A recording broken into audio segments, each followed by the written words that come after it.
liking that song. It was beautiful. Lately. Thank you. Vic Henley is here. He walks in and he goes, "You don't need me today. You got Sherrod Small." True. And then absolutely true. And then I find out that you guys really know each other. Oh, yes. I know you comics know each other, but you guys really know each other. We hang all the time. No, right. We've been at each it's other's bad. apartments. I've seen things I can't even. There's like subpoenas. Yes, definitely. You've seen He's been in the room when my penis has been out. I'm not allowed. You've seen his penis too. Oh, on tape and live. It leaves you no choice. There's no way for you to see forces it. It taps you on your shoulder. It's like John Boehner. He's got an agenda. Me and Sherrod getting even closer in recent months. That's I feel true. like I'm going to see your penis soon. Yes, it's only a matter of time. All right, that's fair enough. It's veiny and angry, so be prepared. Looks like a Snickers bar. I thought you said niggers bar. Hey, it's March. It's no longer February. I wouldn't be making that joke. I'd be honored to see your penis now that we're getting closer. Right. Nice. It's just a weird fucking thing that happens with you guys. Between friends, between buddies. Right. I was just going for a smoke. I knew Jimmy and I hit it off when I finally, saw his penis. Yes, I've seen Jimmy's penis. He got a nice mule. Story with me,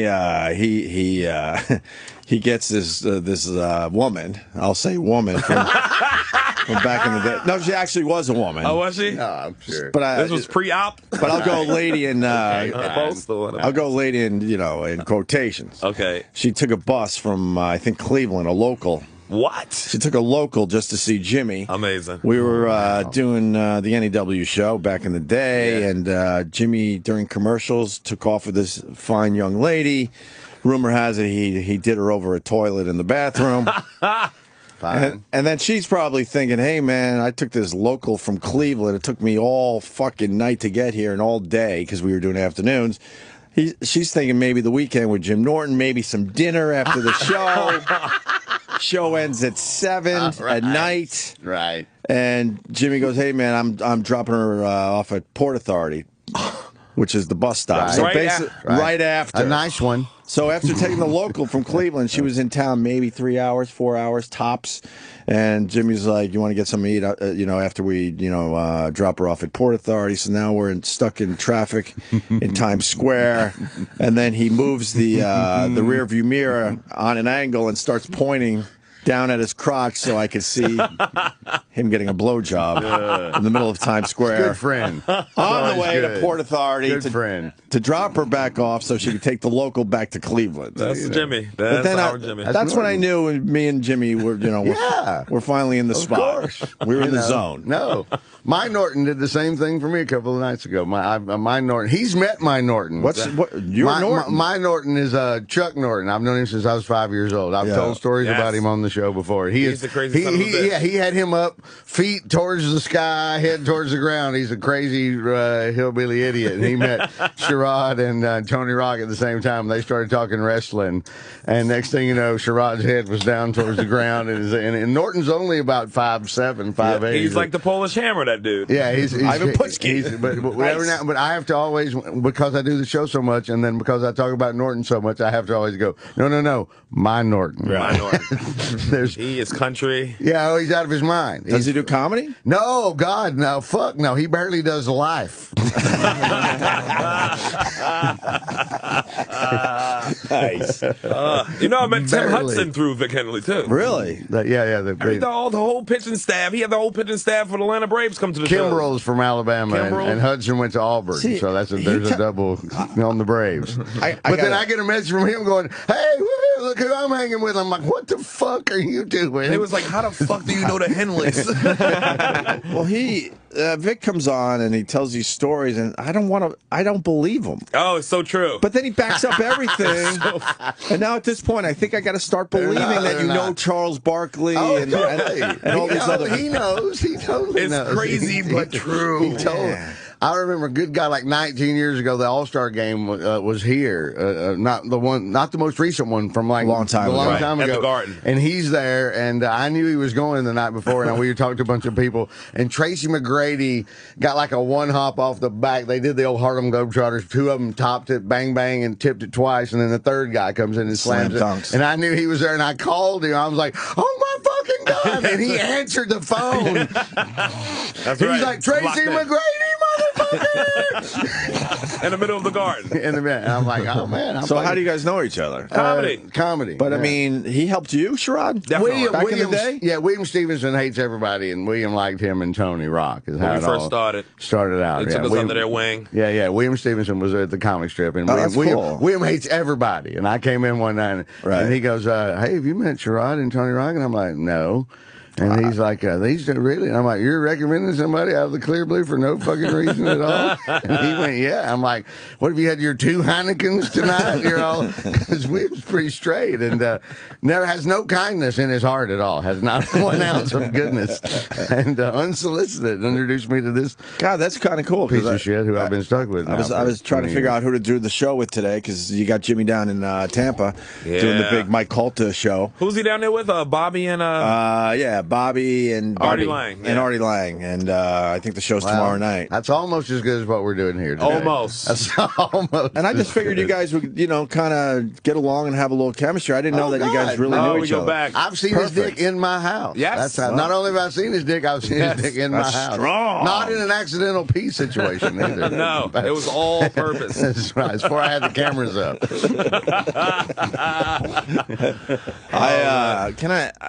I left my phone at home. I'm freaking out. Did you really? It's the weirdest thing when you fucking lose. I would lose my mind. I didn't bring mine on purpose. Huh? The last time I was on here, everybody gave me a bunch of shit because I didn't have it with me. And then I'm like, today. So today I went, no, I'm not fucking bringing it. You're a strange man. I got it in my pocket. I'm sure I can find it. It's in my coat in the office. It's in my coat in the office. I pulled up to the building and I went, fuck, I don't have my phone and I didn't have time to circle back and get it. I feel fucking. I know. That's why. That's the difference between. I could have been 7:15 or 7:01, and I went nope, 7:01. Right. It's the weirdest thing. It's the weirdest thing. It's the weirdest feeling. To talk to. Both of y'all suck. Well, no, it just shows you're kind of addicted to your phone. We all are because you're right. I don't need it. No, right. But after I read 3 papers, I try to go through 3 papers before the show. Quick, just nonsense headline reading and maybe the first paragraph. I'm not like, I shouldn't brag too much. And then after that, I just kind of start scrolling on my phone because I'm ready. I've done all that, and then I'm just using it for nonsense. So now I'm just wandering around having conversations with people. It's the worst thing. What the fuck is a conversation in this day and age? It's called humanity. Yeah. Sorry to make you talk. I agree with you. Why the fuck would you want to talk to anybody? Because your phone is more than your phone. Right. Even when you don't want to talk to people and you ain't even doing shit with your phone, you can use that to get people out of your face. Be like, God. Oh, yes. That's why people stopped talking on the phone. That's why texting. That's why texting became popular. I will no longer talk on the device that was created for me to talk on. I have no time for Even you. the white headphones. Text time. White headphones are like they're always on. If they're in your ear, they're white. People they assume that they're already turned on. Right. There was a fan in my gym that would just bother me every single time I was there. So I started wearing headphones that weren't attached to anything. Right. I just would put it in my pocket. Not true. The best thing. And then I'd walk by and like, hey, give him the big hi, what's up? And then I was able to move on without that small talk every fucking day. It's like security. Went to the gym. Right. Every time he's on stage, I do that. The whole audience does that. The entire audience. See, he always owes my joke. He does a better joke. I try to poop on him. I cannot poop on him. I enjoyed the poop. Because conversations in this day and age are stupid. Every once in a while, you get into a good conversation with somebody. It's rare. Most of them are nonsense. Vic Henley said it. We don't call people on our phones anymore because you realize that was just a waste of time. When you wanted to ask one lousy question, it would take, a 5-10 minute conversation. Now you can just text it. Yes, much easier. I can't. Well, texting is the best part of my phone. Right. I like it more than email. I like it more than being able to make a phone call, pictures. Yeah, and don't you find it weird when you hear a phone ring just around you? You're like, oh, that's weird. Well, like, what kind of animal is going to have their phone? One of your first thoughts is, are they going to take that? Yeah, because you assume everybody's like us. They're like, this motherfucker's phone actually rang. He's going to answer. My phone rarely rings, and when it does, I'm like, I let it ring, and then I write back, what do you need? I do, though. Yes. So much easier that way. I hate talking to people. Same thing. To settle down and have a conversation with A couple somebody. weeks ago on a Saturday, I went, "Who's calling me from New Jersey?" Right. Yes. Because it was an unidentified 201, and I never answered. Nothing gets me angrier than a phone number that I don't recognize. Right, that's what I meant. Who's calling me from New Jersey? I'm like, who the fuck? And you feel like you got to answer. And then I did. every time you get tricked, you're like, of course you don't answer this. Yeah. It's nonsense. And you always say, why the fuck did I answer this? How was Red Eye last night, Sherrod? It was amazing. Hosted Red Eye, Fox News. Yeah. I got it on DVR. That's way better than him. It was great. Yeah, because that's way better Greg than him. has Yeah, went no, to the I've show. done it. Yeah, I've done it. I know. You know he's changing. He's not on Red Eye anymore. Oh, really? Yeah. He's got a new. You're the only prime black time. man at Fox? Well, I've always been the only black man at I Fox. knew that, but that's great though. That's good. But I bet it was fun, right? Oh, it was so much fun. That's incredibly Jedediah brave. Bill was on it too. You need to bring Jedediah on the show. You would No love her. problem. Always looking for new people. Oh, you would love her. She's never been on, so. Oh, he brought Ann Coulter. Oh yeah, I brought Ann Coulter everywhere. You know, He brought Ann Coulter to the basement at the comic strip. smoke pot. You and Ann Coulter smoked. I'm hood, man. I'm everybody's hood. Several times. I like to know that she smokes pot. Yeah, I have a bad influence on Ann Coulter, nigga. She'll lie and say it's a contact high, but it's Nice. different. It's Yeah, different. she's cool people, No, man. she's She came to fine. many of my She's totally shows. fine. And I don't line up politically with her too much, but Neither do I. We don't either, but she said that we were shitting on her relentlessly, and she goes, "It's pro wrestling. I'm a villain." She basically said, "I'm full of shit" to me and him. A theater act. you could really, She really did. You could really learn a lot from those wrestlers. Hey? Yeah, you know what I mean? You really can. I agree. But she does great radio when she comes in here. She's very likable. But he Very came walking. likable. I We mean, go out drinking. And after Robert Klein yesterday, we might have to get a right winger in here soon. To balance it out. Boy, were they mad yesterday on Twitter. They were so angry. I don't know, man. It's like, can't you Shut just this liberal son of a bitch. just listen to the other side one day? Who cares? Yes. I mean, my thing is, I do try to just balance it out. I try.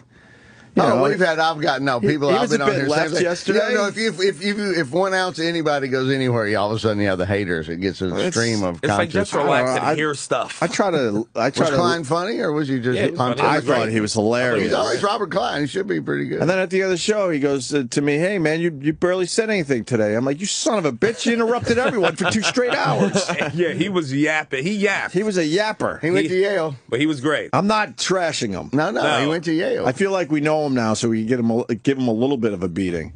He was very entertaining. I brought up 2, Burt Reynolds references to him when I first met him. We were doing some bullshit thing where we had to do some interstitials between some comedy show that he was on and I was on. And then, but I referenced his acting. I'm like, a lot of people don't think, when you got snubbed for Best Supporting Actor and, Smokey and the Bandit, that's, and he's like, ooh. It lit him up. Yeah, totally. I brought up, I go, Hal Needham was probably your greatest director because he. He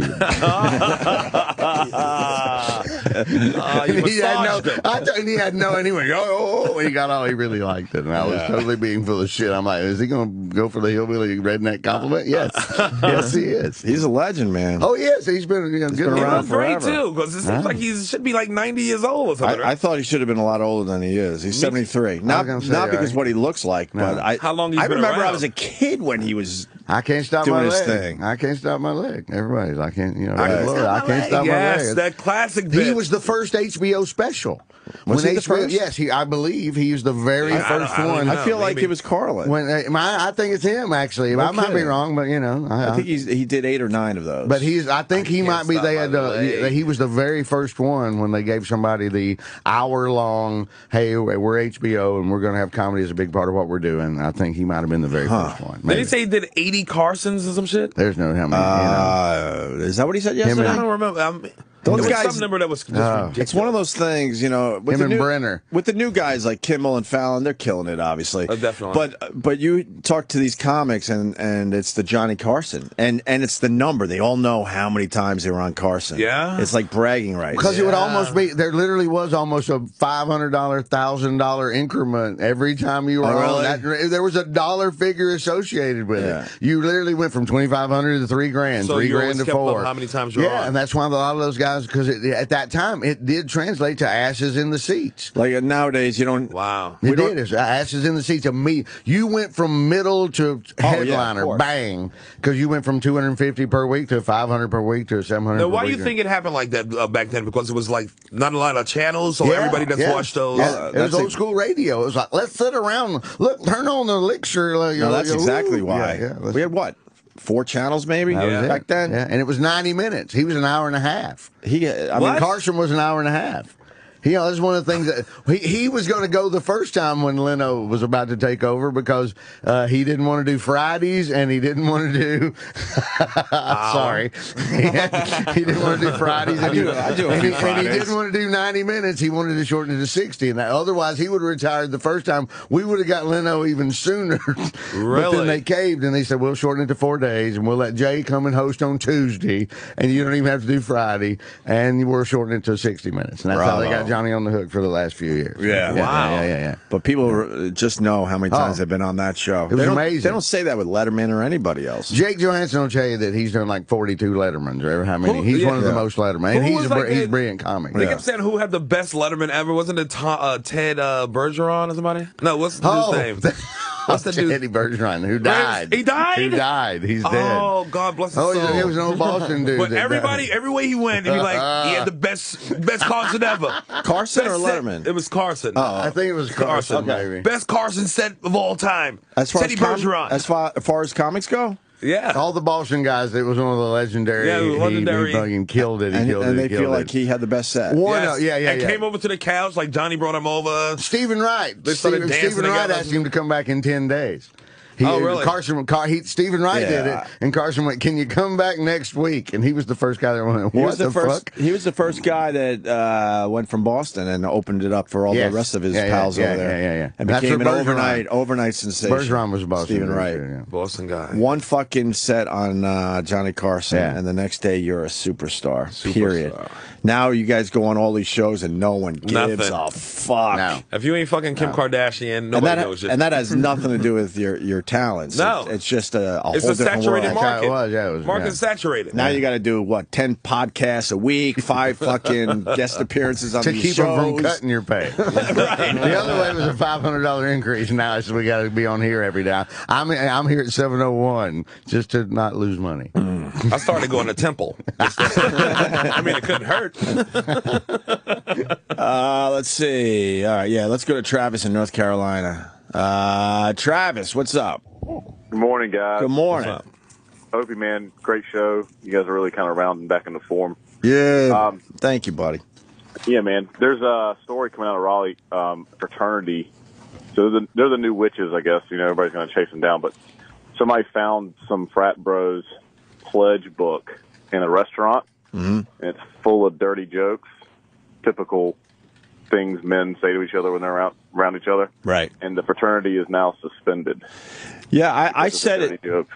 When that chant video came out, I said it right away. They will shut down fraternities and sororities on college campuses within the next, I want to say a few years, but they'll probably be able to hold on for maybe 5 or 6. You mean altogether shut them down on college campuses? Yes. They're already starting to discuss it on all these news programs. Because every one of these fraternities and sororities, I would say the majority, the mass majority, they have some fucking dirt. Yeah. They all have dirt. I agree. There's only a few, goody two-shoes fraternities and sororities. You don't want to hang out with it. And it's going to be the new thing. They're going to attack every single one of them. It's a hot topic now. Animal House is real, for sure. They make them do things. You guys talk about a lot on the show about the political correctness and how it's just invading everything. I mean, think about it. This is someone's private book. It could be a journal, it could be a diary or whatever, but it's the Pledge Brothers book. Right. And that's being now open to the public, and they're being punished for his private. Yeah. That's some scary shit. Yeah.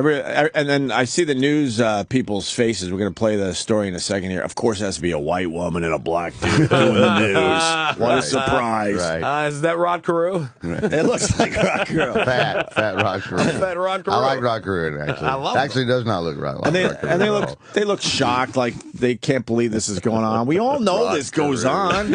Former Minnesota Twin. You all know it goes on. California Angel. They all try to act like it's a shocking thing and try to like. That's why I hate when they try to make it a bigger thing than what it is. It's young kids' fucking notebook. Sure, they got some dirty jokes in it. So what? Yeah, you can't punish the whole. I don't give a fuck. I'm telling you, fraternities are a lot of fun. You were part of a fraternity. No, right? I wasn't. I bribed a lot of people and got into a lot of things, but I always enjoyed what the Phi Delts at Auburn when I was there. The Air Florida, when the plane hit the bridge in D.C. Right. The Air Florida crash. Oh yeah. Yeah. A week later, they had an Air Florida social. So the whole party is all of them walking around in plane red, all of them bandaged up like they've survived. Some of them are carrying chunks of ice. Right. They're trying to. No, suspension, move off campus. You're not allowed to be Phi Delta Theta anymore. You wouldn't be able to do that Everybody now. was super mad. Yeah, everybody. They were always getting in trouble. One video clip of that party now, and you're fucked. No, it would be this. Exactly. It would be exactly this. You have no reference for the dead. It's just a bunch of dopey kids. Dopey kids. You're 19 years old. Dumb. Right. Although the race chant, that's a little rough because that was passed down. From generation to generation. Well, that's called Thanksgiving where I'm from. Hey, the mistake they made. If you want to sing, hold on 1 second. I'll get back to you, buddy. If you want to sing those chants, you got to make sure you take everyone's cell phones away and in the basket and stay in the frat all the house. Phones in the basket. That's the mistake they made. In this day and age, everyone is looking to film something that'll go viral. And it's still like the bus driver's still on the bus too. Right. What the fuck are y'all doing? Phones in the basket. Phones in the basket. Most likely a black driver just sitting up there fucking sulking. Who didn't give a shit? Right. Who's mad? He's mad. There's a big tip coming. He's going to get tipped heavily, so he's on the fence about it. He's mad and happy at the same time. Sorry, Travis. Continue.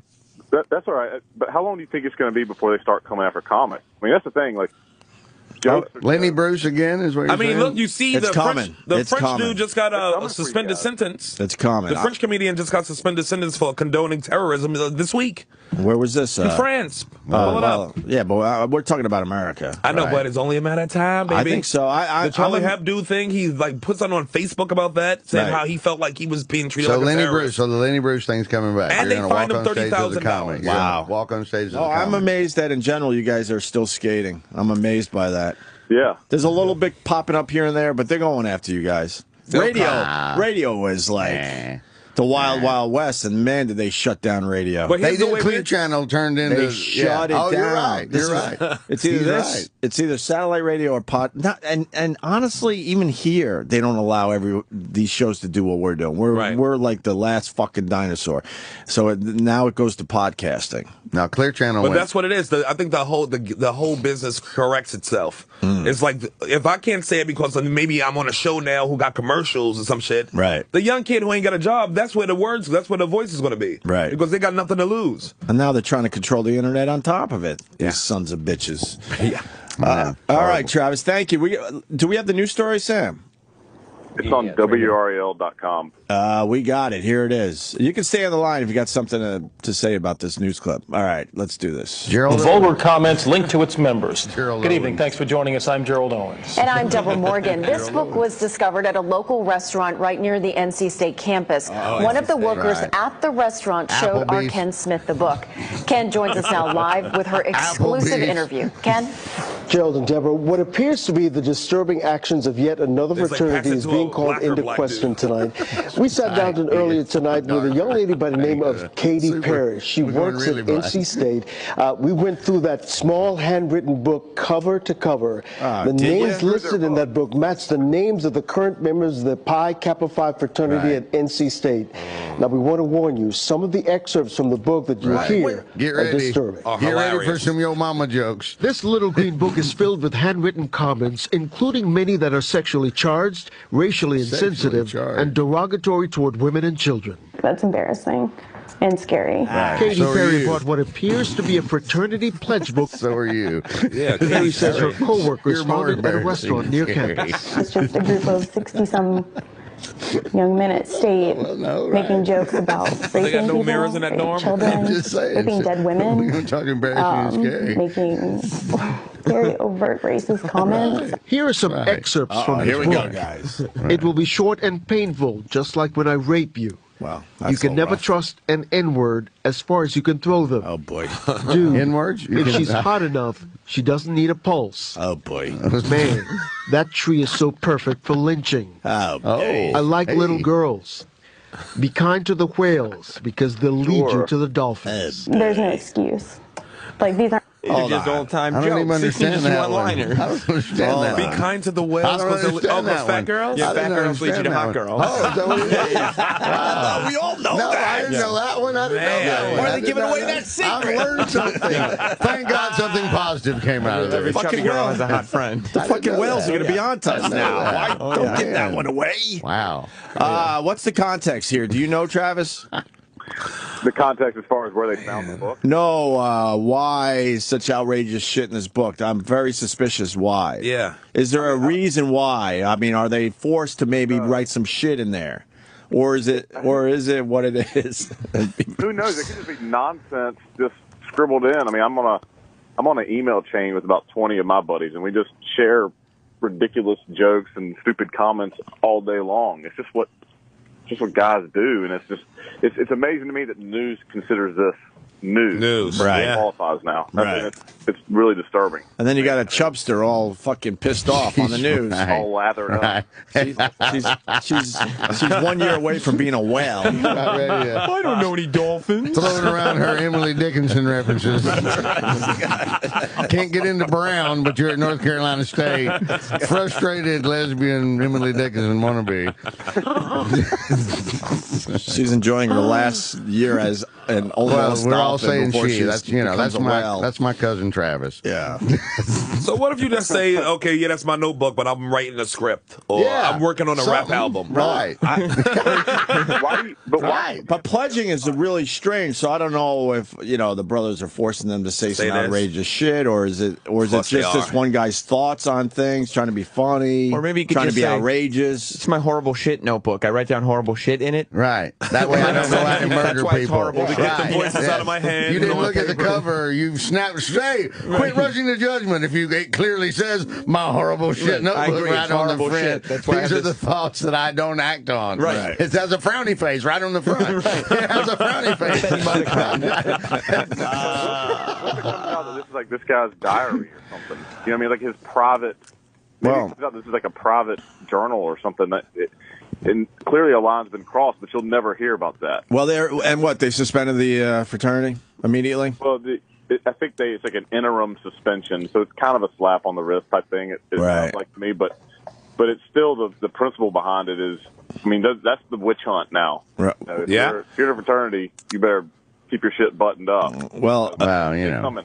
if you're in a fraternity, you got a whole other set of issues. attention, all frats and sororities. Hide your shit. Yeah, They're right. coming for you. Once you buy into Rent a Friend, It's a hot topic right now, though. So every news Yeah, channel but, in America is I don't looking care. at the frats Whatever. and the Good. sororities very close to them to try to dig up some shit. Let me tell you something. were you in a frat? You Black were in frats and Yeah. sororities are just as racist. Thank you. Yeah. I've Don't said think that. that they're not saying racist shit. Thank totally. you. Absolutely. All day. And the stupid shit too, and the hazing and, And the plus- weird. but They yeah. brand each other with fucking branding No kidding. irons in the Yeah. black fraternity I world. see those guys in the NFL. Alpha- Shaquille's Alpha got a Kappa Q Alphas. dog. Yeah. Shaquille's Oh, yeah, got a Q Shaquille. dog. Shaq's He's a got Q one. dog. Right. It's a fucking branding iron. They brand cattle with in a goddamn black and white Clint Eastwood movie. No, right. Here's the difference, and I truly believe this. The media is not going to go search out a black fraternity and the shit they're doing wrong. Not yet. Well, you know. When They'll this, go there when this eventually? story gets big enough, somebody's gonna be like this. If you think it stops Well, there, it doesn't. I doubt it. Well, man. they accidentally I doubt killed it. they killed the band member. That was Oh, almost yeah, just as Florida. bad. Right. That's almost just as bad. But same kind of thing. There's a crazy underworld where the black people are doing the same Beating stupid the shit. shit Black, black people are smart enough not to carry their horrible shit notebooks when they go to restaurants. They don't leave have them it. behind. That's the only It one. just stays on their person. It's at in all tattoo times. form. That's why we get so many tattoos. It's a secret code. It's a code. They got it memorized already. They don't need the book You got a anymore. Q dog up times Kill Kappa Whitey is Psi, tattooed on and the then chest. You don't fucking need a purple- reminder to kill Whitey. That's an easy have a one. present. That's an easy one. Burned into the brain. Yeah, you don't even need to know. You just write. It's right there. Let's get back to the news story here. Oh man. I want to see if they explain this further. Oh, sorry. Aren't children. These are adults. They're my age. They're saying this. They know what they're doing. After seeing the book, we called the fraternity on campus and left a message letting them know we had seen the book. When we didn't hear back from them, we went to the Pi Kappa Phi house on NC State's Fraternity Road. We knocked several times but got no answer, even though we saw people walking around inside. Based on what I'm seeing, they're sitting in the living room, and then all of a sudden they saw me, and they all made a beeline for the back room. You're the devil. Hey guys, the devil has just shown up at your front door. When you answer the door, who doesn't know the media is the devil? 60 Minute. Mike Wallace is out front. Who wants to go talk to him? Yeah, I love how they're always surprised. Hey, Ralph Nader's out front. Who wants to go talk to him? Newscaster wants to talk to a 20-year-old frat guy. I don't see how this could go wrong for us guys. This guy's surprised they're not answering the door. Bobby, put down the 3-foot bong and go to the door. There's a narc at the door. Somebody want to answer that? Or what the kids are, oh, the media's outside. I bet you they're going to give us money. Oh, good. Somebody here to tell our side of the story. Finally. Finally. Yeah. Go Pack. You're the devil. We all know it. Banging on the... Stop banging on our fucking There door. appears to be someone inside walking around, not in... There appears to be someone. We went to the house of the mother whose child was tragically run over today, and we don't understand why she wouldn't answer the door. Give us a couple minutes. We don't understand. She was in tears. We don't understand. Right. For some reason, she did not answer the door when we knocked. Go fuck yourselves. Terrible. Fucking devil. Continue. A short time later, someone inside completely closed the curtains. Then we saw several young men leaving the house and driving away. Perry hopes what's in this little green book should be a wake-up call to the NC State campus community. I hope other fraternities are disgusted. I hope that if they do have any of these sorts of things going on in theirs, that they'll realize that whether they want to or not, that they should change, that they shouldn't promote this kind of behavior. Well, a short time ago, we checked the fraternity's website again, and now all the pictures and names of the current members Keep going. protected NC State and the fraternity's national headquarters in Charlotte this evening. No comment yet from either of them. Deborah. Ken Smith in our newsroom. Thank you. In our newsroom. Right. He's 3 feet away. Newsroom. Yeah, he's 3 feet away. He's 3 feet away. On location. Deborah. No, right. He's as close to them as Sam is to me right now. No, Sam's in our newsroom. It'd be like Sam. No, same thing, right. His voice is being picked up in their microphones.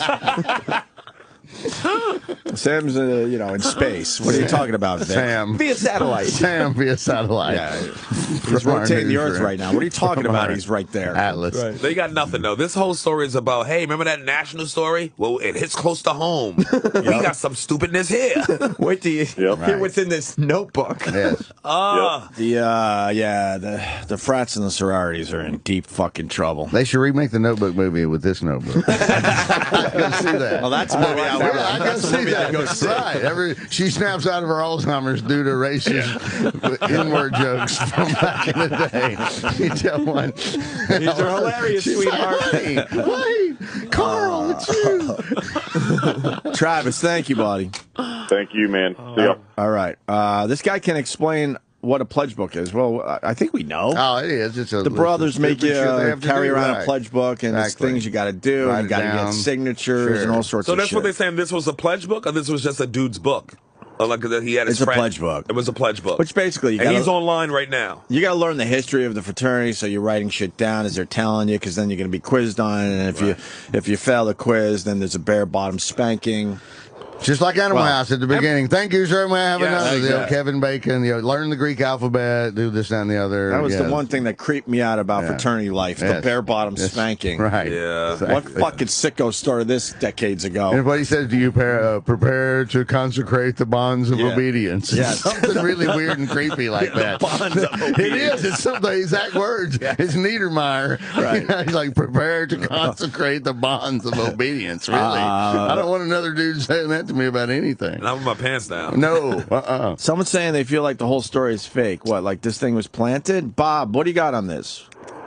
Yeah, what y'all talk about is the pledge book, and you're right. What they do is they write all the names of the members in there, and then the pledge makes their own book, and then they have to go to every member in the fraternity and talk to them and interview them. That's supposedly how they get to know the people. Right. So is what happens is when the pledge comes to a brother and says, I need to get your interviews, then they go through the book and just write on everybody's page just goofy shit. How they hammer them like a roast.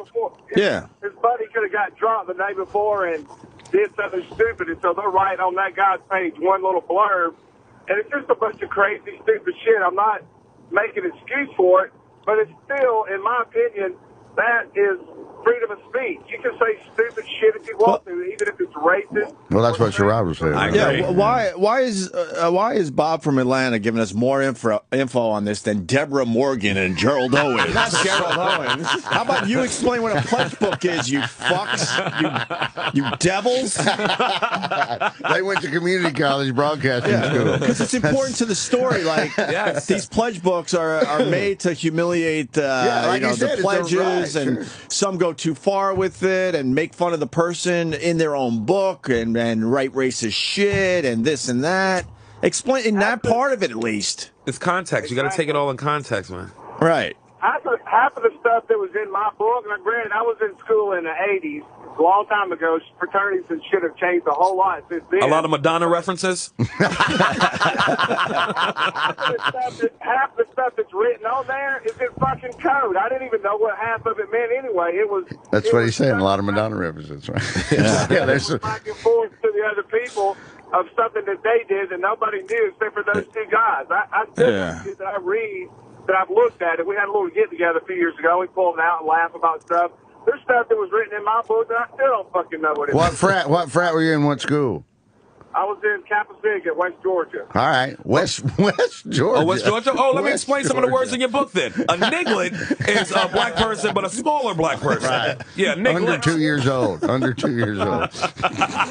Under 2. The other thing, when you're talking about the racism, I mean, you know, hell, I live in the South, man. There's no doubt that it's here. But y'all were talking about the black fraternities and the branding and shit. Yeah. Those things do not fuck around. Those guys, oh, here's the other thing with the pledge book. If you lost the pledge book, your ass was grass. Whoever that book belonged to, that son bitch is fucking dead. Yeah, that guy, the man that Deborah Morgan and Gerald Owens, he's in a lot of trouble. I agree with the dude on that. Yeah, he's in way more trouble than them finding the pledge book and doing this story. Oh, sure. Yeah, for sure. And you had to get signatures of the brothers, right? Yeah, you got to go around. They have to sign. Yeah, no, I know. I want to explain a little bit to these guys because, I pledged a frat, and you had to get 3 signatures. What frat? Phi Sigma Epsilon at the time. Yeah. And what they make you do, Ope? I've talked about it over the years. Really? Brutal shit? The fucking faggy shit. Yeah. If you want to know the truth. What, hot dogs on your butt cheeks? Hot dogs. If you drop it, you have to eat it. That's what the dudes at Auburn. At the Auburn, they put the hot dog in your butt cheek, and you had to run around the frat house, and if it dropped out of you, if you couldn't clinch it up, you had to pick it up and eat it. Wow. That was just one that I heard of. I mean, you might as well just drop it right away, right? And you might as well eat it. Exactly. You don't want to mustard it all up before you got to eat it. There was some nudity, which was a little strange. Really, in groups, like group nudity. I was like, well, really? I just wanted to fucking get a red cup and drink a beer with you guys. I thought we were going to talk about Van Halen. Right. I thought we were going to talk about Van Halen. Smoke a little pot and have a party with the sorority. Exactly. Why are we naked who's now? Better, Diamond Dave or Sammy What is this Hagar? proving? The fuck is this proving? It's bonding young men together. It's the weirdest shit. It is totally weird. It's disturbing. Right. It's way more. It's way more homo than homo. And then they kind of got mad at me that I didn't take it too seriously. I'm like, no, you can't take it seriously after you make us do goofy shit. Right. But then you had to go around and get the signatures of the brothers, and if you just casually had a conversation, they'd give you your first signature. You had to get each guy 3 times, and there were always a few that were holdouts. I'd be like, "Come get me later." Yeah, I'm talking to a girl right now. Right now is not the time, and there were always a bunch of fucking pricks that were just a pain in the ass to get that 3rd signature. And the guy's right. They would write all sorts of shit in your book. It's exhausting. You had to have the book on you at all times, and it was meant to humiliate That's you. why I wouldn't join one. That's why I had to. That's why I didn't join either. I was like, I was too much Brooklyn in me to put up with this shit. I worked for the intramural department, so I was able to exchange favors for getting invited to the private parties. And once I knew I could do that, I'm like, why would I join if I could already get my own fix in? The same thing. Do parties and said fuck them. Right, exactly. They're like, our quarterback's got a chemistry laugh. We need to be on the Monday Football League. I'm like, well, I'll talk to my boss. I believe Bahama party's coming up. College, man. All right, Bob. Thank you, buddy. All right, you're welcome. Appreciate y'all. Yeah, right on. I worked with Tim for a while back in Florida. I love to appreciate. Who? Tim. Who's Tim? Me? Not talking about me. I don't know. Jane. Tim Hudson? Oh, Hudson? Oh, yeah, of course. Jane. Hey, it's not James. It's Fontaine, Opie. What's up? Hey, I used to do Fontaine? shows at a comedy. Yeah, hey, Oh, buddy. hey, what's up? He calls all the time. Vic. Hey, Sherrod. What's up, man? I used to host shows at a comedy club in Florida back in the late 80s, and Teddy Bergeron's set was fucking legendary. And when he came through town, oh, my God, he had this hot young girl with him, and he was like this old broken-down man, but when he hit the stage, he was fucking dynamite. Yeah. Yeah, the dude. Yeah, he was Why was his set so good? He was just it wasn't like extraordinary, but he was just a good comic. He was just a good, solid because comic. You could combine anything. He could do spontaneous off-the-cuff stuff, but he also had good writing, so it was the best combo platter of it. It's like if you come see me and him. It's the same thing. You're not going to... Can we find like 2 minutes on the guy that we could play? You know of anything? He used to that keep is a worth little playing? tasty with him. I know that. In his life. Yeah, a lot. Huh. He like a young tasty. No, it's Teddy Bergeron. It's hard to find. Tom Bergeron is the Dancing with the Stars guy. Yeah, but America's Teddy funniest Bergeron, home but- video. But yeah, now, I mean, the news is doing a lot of fraternity stories. Penn State got in some trouble, too. They had like a private Naked Facebook girls. page. Wait. Passed out naked girls. Penn State? Yeah, past 2 days that came out there. Same thing. But they were adult girls, right? Like grown? It's idiot women that have passed out at the frat house, and so they've pulled their top up and then taken a picture of them while they're passed out. That's like Animal House stuff. Same thing. I don't think it's not right. No. But when you're in college, you got to take all this with a... I mean, if it's leading to a rape culture, then I... Oh, yeah, of course. But this silly shit... You can't mix it all together. Well, when they were showing the Penn State pictures, at one point they were showing brothers just mooning and thought that was outrageous, too. What? Yeah. No, it's You all saw in the that, same. right? Yeah, it's all in the same, right? Well, it all got lumped in the same thing. Well, right. wait, you're comparing those guys mooning to the girl that's passed out See, where they that's what pull their fucking pants down? The fucking news, I'm telling you, they're devils. Well, then That's you how go they into fuck it up. Fucking that takes me back to the Randy Moss fake mooning when he played football. He only fake mooned. Remember? And he got in trouble for it. And the reason he fake mooned is because in Green Bay they really do moon you when they whip your ass. And he was doing it was like Joe Buck and everybody got mad. Well, I've got children. I've got children. That's when everybody's Don't make them use their imagination to see your black ass. Right. I've got kids. Well, all right. Let me say hi to Sean in Alabama. Sean. Opie, what's going on? How you doing? We're doing good today, Sean. You brought up goofy shit, and I would like you to define goofy shit, because if memory serves, you put marshmallows in your ass and drop them. Well, wait, what happened? There might be some old brothers listening to this broadcast, and we're not allowed to say. They'll come find spill our secrets. Wait, what's going on, Hope? Well, we might have had an evil frat that had to be taken care of on our campus. Right. They were very evil. One of those. I love the retribution. They were our competition for the ladies. Oh, okay. So they had to be taken care of. For the ladies. And so how we took care of them, us, the pledges, may have stripped down and picked up some marshmallows with our butt cheeks, not using our hands, and we had to bomb their frat house to take care of business. With the marshmallows? Like you... Yeah. Hilarious. We were directed because we were blindfolded because whatever sick fuck was getting off on seeing us naked, I'm sure volunteered for this night of pledging. I'll handle it tonight. Right, he's pledge master. I have BB oils that I'm gonna bring. Right. Look, it came out years later. The guys that turned and happened to go gay and all that, and I remember that they were the ones that always volunteered for the weird fucking shit. Shocker. Oh Shocker. my God! Wait a minute, and y'all was in blindfolded, butt naked, picking up fucking marshmallows with your ass cheeks. Mini or regular size? It was regular, and then waddle across the room, and we were like, no, more to the right. This fucking brother that was there obviously because he wanted to see penises. Yes, he's like, I'm never coming out the closet. Fuck out the closet. More to the right. No, a little further. And then, you're over the house. Right. He's jerking off with fluff. Right. I'm sitting there like, I really just want to fucking drink a fucking beer out of a red cup. Right. I I thought I was going to get a Miller Lite and a Solo cup How out many of this. people? And this is a true story. I said this isn't for me. I said, "Fuck, this is crazy. I don't want to do this shit." I thought we were just gonna socialize a little bit. I'm 18 years old. What the fuck? I'm away from home for the first time. I You don't could want pick to up a lot of marshmallows back then too, couldn't you? It was a young, firm, butt cheek grabbing ass. It was my asshole was brand new. We called him the Claw. We used to call him the Claw. Stuffed animals were nothing. Fucking brand new asshole. You could get a lot done with that. Fresh out the box. So I told the guys, like, I don't. This isn't for me.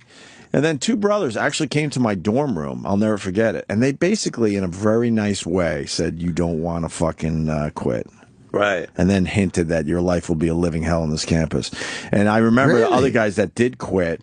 Dude, this is back in the day with fraternities when you think they're serious now. Right. They were fucking serious, When man. you drop line, when you drop the line, and they basically were nice about the well, you probably should reconsider. And then I remember other guys that said, "Nope, I don't want to do this." They were basically chased off campus and left school. Yeah, that's why I went to Auburn, because Auburn wasn't that way. Alabama was that way. Yeah. You had to go in the frat. Like at Auburn, if you weren't in the fraternity, if there was a football game on Saturday and they had a band playing, everybody was welcome at the band party, whether you were in the frat or not. Right. But some campuses are totally Greek, and if you're not involved in the Greek, then fuck you, get out of here. You're in a lot of trouble. Another one, and I could say this because I don't think they do it anymore, but you'd show up at the house for just a normal night of pledging. Next thing you know, they just casually start getting you fucked up. Like, "Hey, man, tonight's party night," and get you fucked up. Right. Drinking, like smoking, whatever you wanted was in this fucking house back in the day. And then all of a sudden, you're thinking, "Oh, this is the greatest night of my life. I don't have to worry about pledging and all the horse shit." Then they blindfolded you. Right. And threw you in cars. You could barely stand at this point. You know this, right?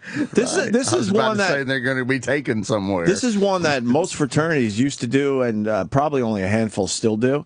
And then, if they didn't like you, they dropped you off, like, really far away from the fucking frat house. If they kind of liked you, it was a couple towns over. Right. They took your wallet, money, everything. Keys. Only an hour away if they kind of liked you. Right. And all of a sudden, like, they walk you. It was the middle of fucking winter, I remember, too. They walk you in the middle of a field. And I went to Geneseo, so it was all farmland around this area.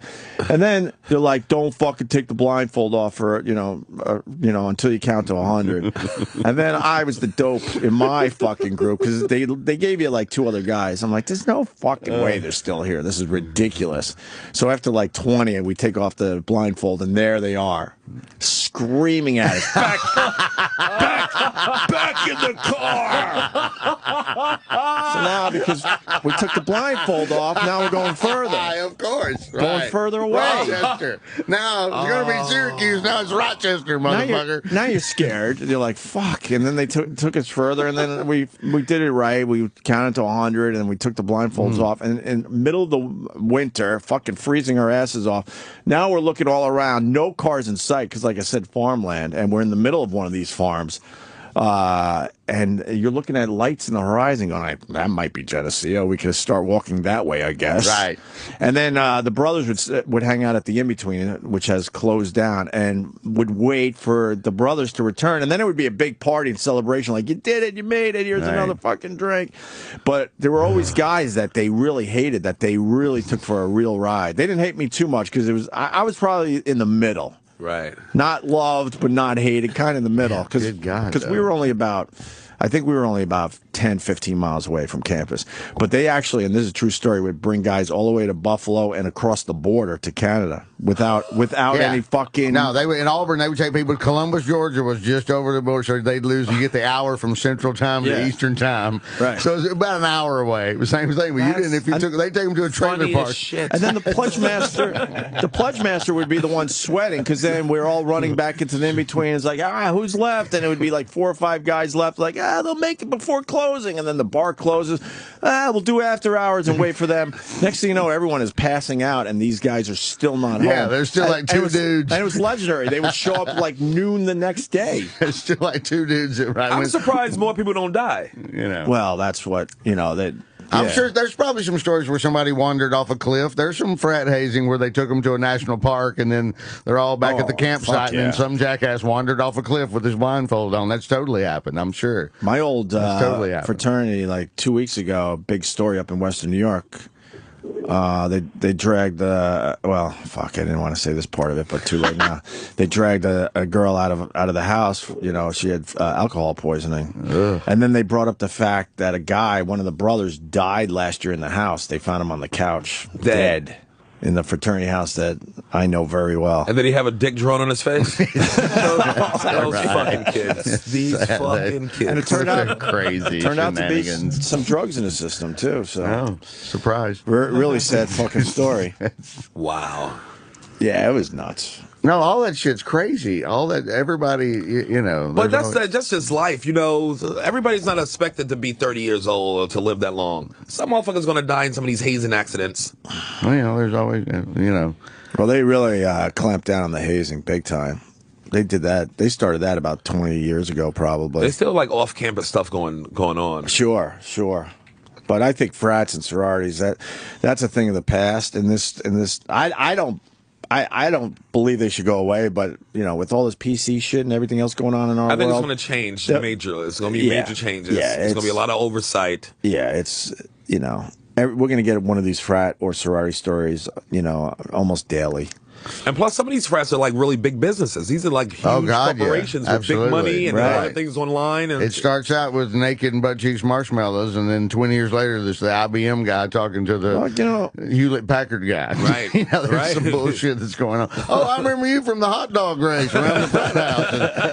And, there's a lot of that shit that goes on in American businesses. You know, in the end, though, there was something to it because I would go back year after year for a long time to just kind of, you know, catch up with old brothers and go through some of the traditions and see some of the new guys.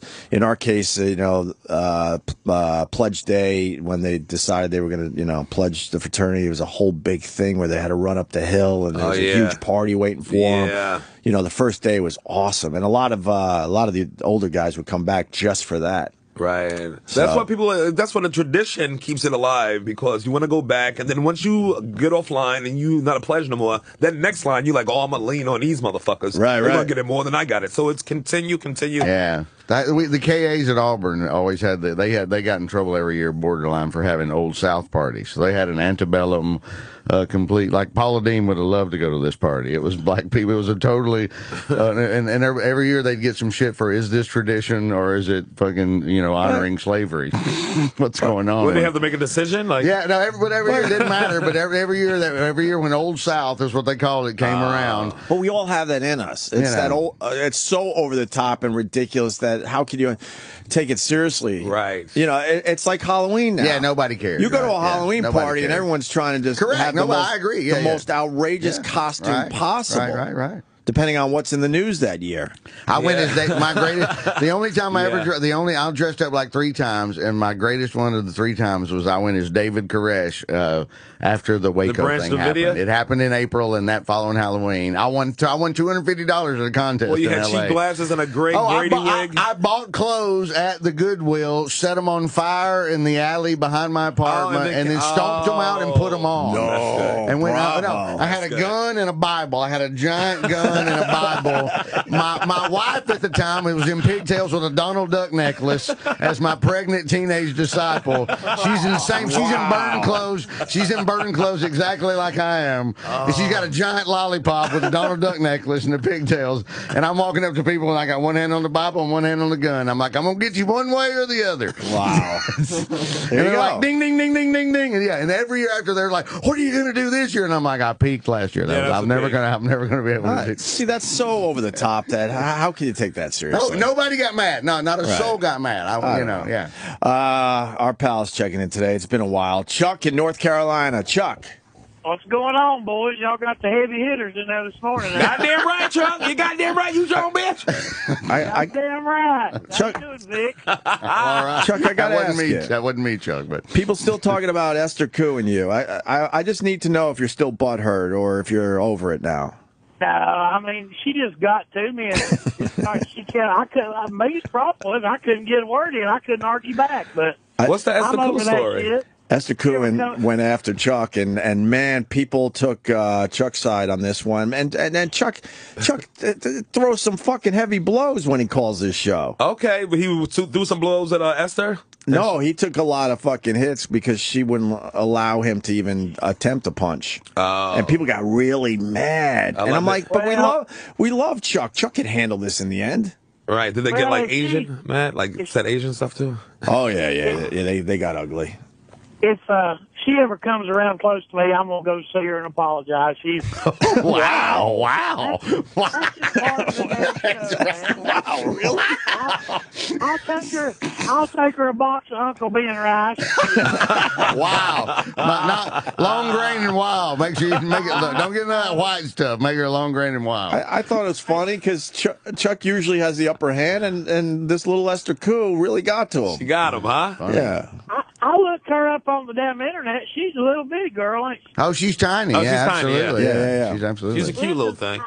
I wanted to tell y'all, when I went to college, I wasn't in a fraternity, but I was welcomed in all of them because I kind of supplied things.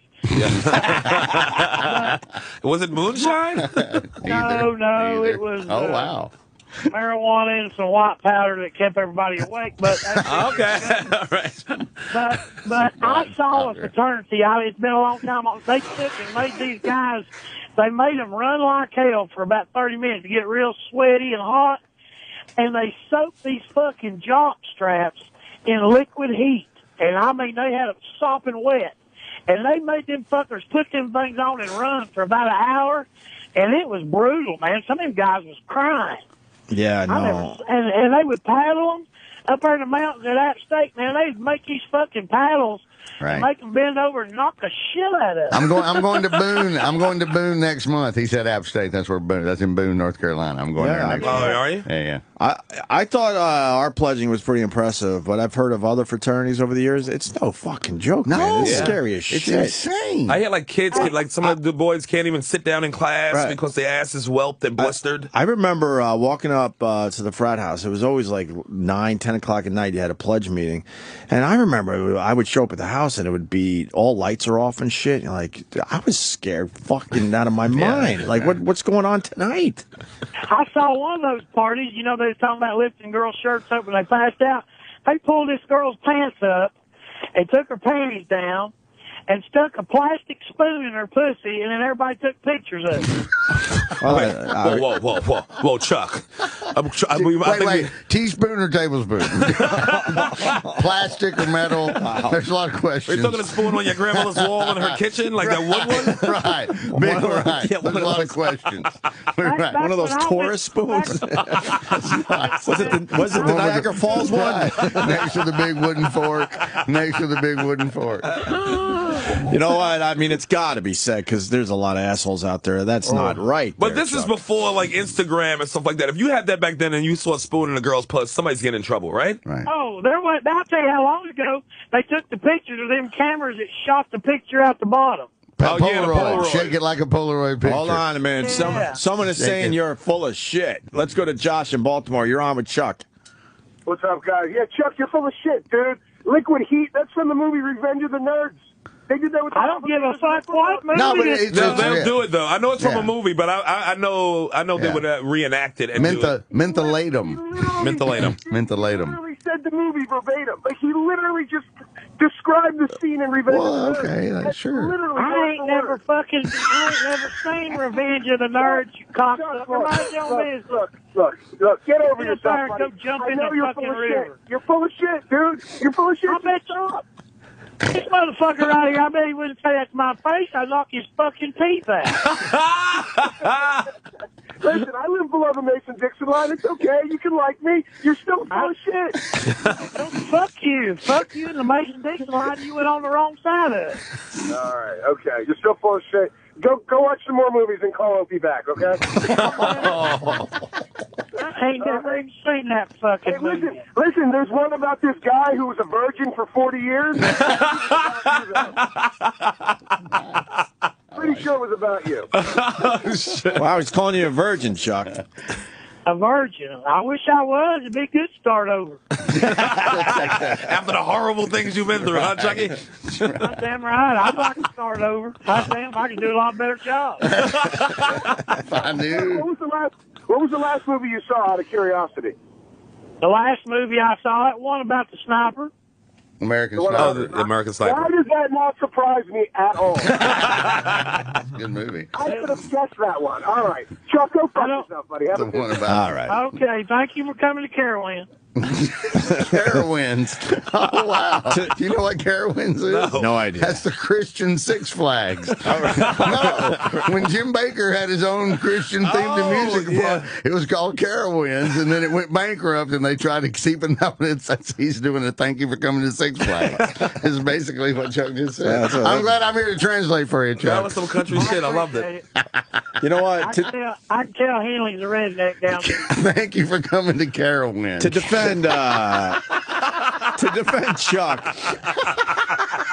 I just can't believe he said thank you a lot for of coming these, to a lot of these Carowinds. frats would get some of their stuff from movies. So you know. Yes, they'll take it from movies and reenact it. A lot of people bid off Animal House for their fraternities and sororities. School days. Yeah, name a few others. Right. Revenge of the Nerds. Totally. For the people that are a little younger than me. Great. Yeah.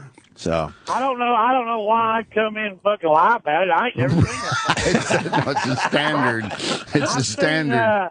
I've seen Animal House, but I ain't never seen Revenge of the Nerds. I don't watch a lot of movies. You should check it out. The Black Dude Lamar is great. Yeah, it's a great movie, Chuck. that limp wrist. Classic. Remember the limp wrist? Robert Carradine. Robert Carradine. Booger. What was that? What is the what do you call that fucking javelin? The javelin. The limp javelin. The They made limp it feminine for him and bounce. Where he could throw it extra further. Wait a minute, mate. Wait, I might have seen you talking about the guy picked his nose and ate them boogers. Yeah, that's Booger. That's Booger. I might have seen that fucker. You thought it was a documentary, didn't you, son bitch?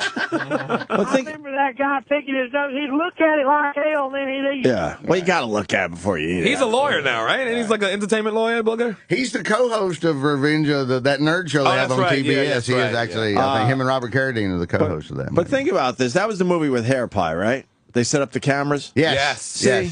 Yes. The news would have a field day with that. Oh, my God. They'd all be in prison. But that was a Hollywood movie that we all saw and laughed our asses off and never even thought twice that could be bad. Porky's, same thing. Right. But they set put a up hole in the shower. Set up the cameras and then, was it cameras? Yes. In the sorority house? Yeah. And all of a sudden there was the Asian dude going, absolutely. we got Hair Pie. We got, or whatever. we have absolutely. Yes. We have Bush. We've got Bush. We've got Did Bush. they say Hair Pie, though? They said Hair Pie and Bush. Yeah, I think Booger yelled, "We got Bush." We got Bush. Yeah, the famous line is, "We got Bush." Right? Yeah, and then I think the Asian guy was going, "Hair Pie." Can you find that? Sexy American girlfriend. Yeah, if you did that now, even if we look at it like, hey, that's what young boys do. You They're didn't young even think boys. twice about Porky's. That's prison. Like you said. That's what I'm saying. That's prison now. That's exactly. That's wait a Porky's. The teacher's getting banged, and Porky's. He put his dick through the hole in the shower. Yeah, and the teacher grabbed his dick. And the news was, weren't on it, going, "Holy fuck! Can you believe what Hollywood's getting away with?" We have separation between reality and fucking fantasy. Crazy kids with their hijinks. You got it or no? Yep. Them sororities nowadays, they got shit on that spring break that goes on. That shit's off the hook, man. Them some bitches, that's crazy. Yeah. Hold on, let me play this for everybody. We got it's a quick one. Sam can find it. This is bullshit. I want Bush. Pan down. We've got Bush. We've got Bush. Hair Pie. They're all in the living room. Drinking beers. Right. Now that's a Law and Order episode. I don't know if they're drinking beers because it was the nerd. Now that's a Law and Order episode. Oh, they were drinking beers. They were drinking beers. At that point, they were finally they were having a good time. Once they had the house. I haven't seen the movie in a while. Timothy Busfield in the front with the red hair. Timothy Busfield. Yep. This had some real good college scenes. Robert in this movie. Carradine, It's a good Timothy fucking movie. Busfield. It's a great movie. It's a wonderful movie. So, if you did this now, they went to a fraternity house. and found like some type of camera situation where they were filming the sorority house, nobody would look at it like it's innocent kid shit. They just want to see niggas. Right. Everyone would get arrested. That's right. That's all of a sudden it's alleged. Right. The word alleged is coming up with everybody in that picture, right? Tri-lambs would be in trouble. Tri-lambs. The one having a mega moon. The tri-lambs. Yeah. If they were taping the mega moons, though, nobody would worry. Be like, good for y'all. Yeah. Good for y'all. Taping those big bitches. Anything else, Chuck? Anything else on your mind? Well, same old shit. When you going to be in Boone, Henley? I'm there with Ron White on the 16th of April. Oh, fuck. I'll never get a ticket to that. Well, Where having that at? I don't. It's at Appalachian State somewhere, but we're in Appalachian State. Then we're in a casino, West Virginia, and then we're at the theater at Madison Square Garden on April 18th. That's right. Saturday. I'm going to that. Yeah. Oh, cool, sweet. Well, you got to give me a ticket. I can totally. I can buy a ticket. I can totally get you one. But no one. I don't know anyone. I don't know anyone in New York, so you're entitled to my. You're first on my freebie list. You're first on my freebie. Right on. Hey, I might try to check. That ain't but about 2 hours from me, Boone. I might like so I can see that. Well, you know, buy a ticket, Chuck.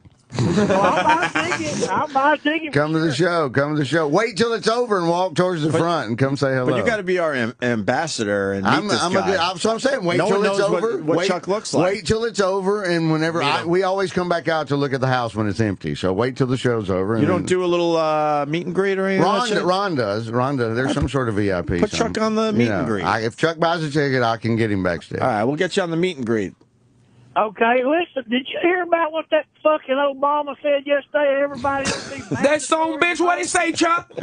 I'm going to take all my nigger money and give it to my nigger friends. That's what he said.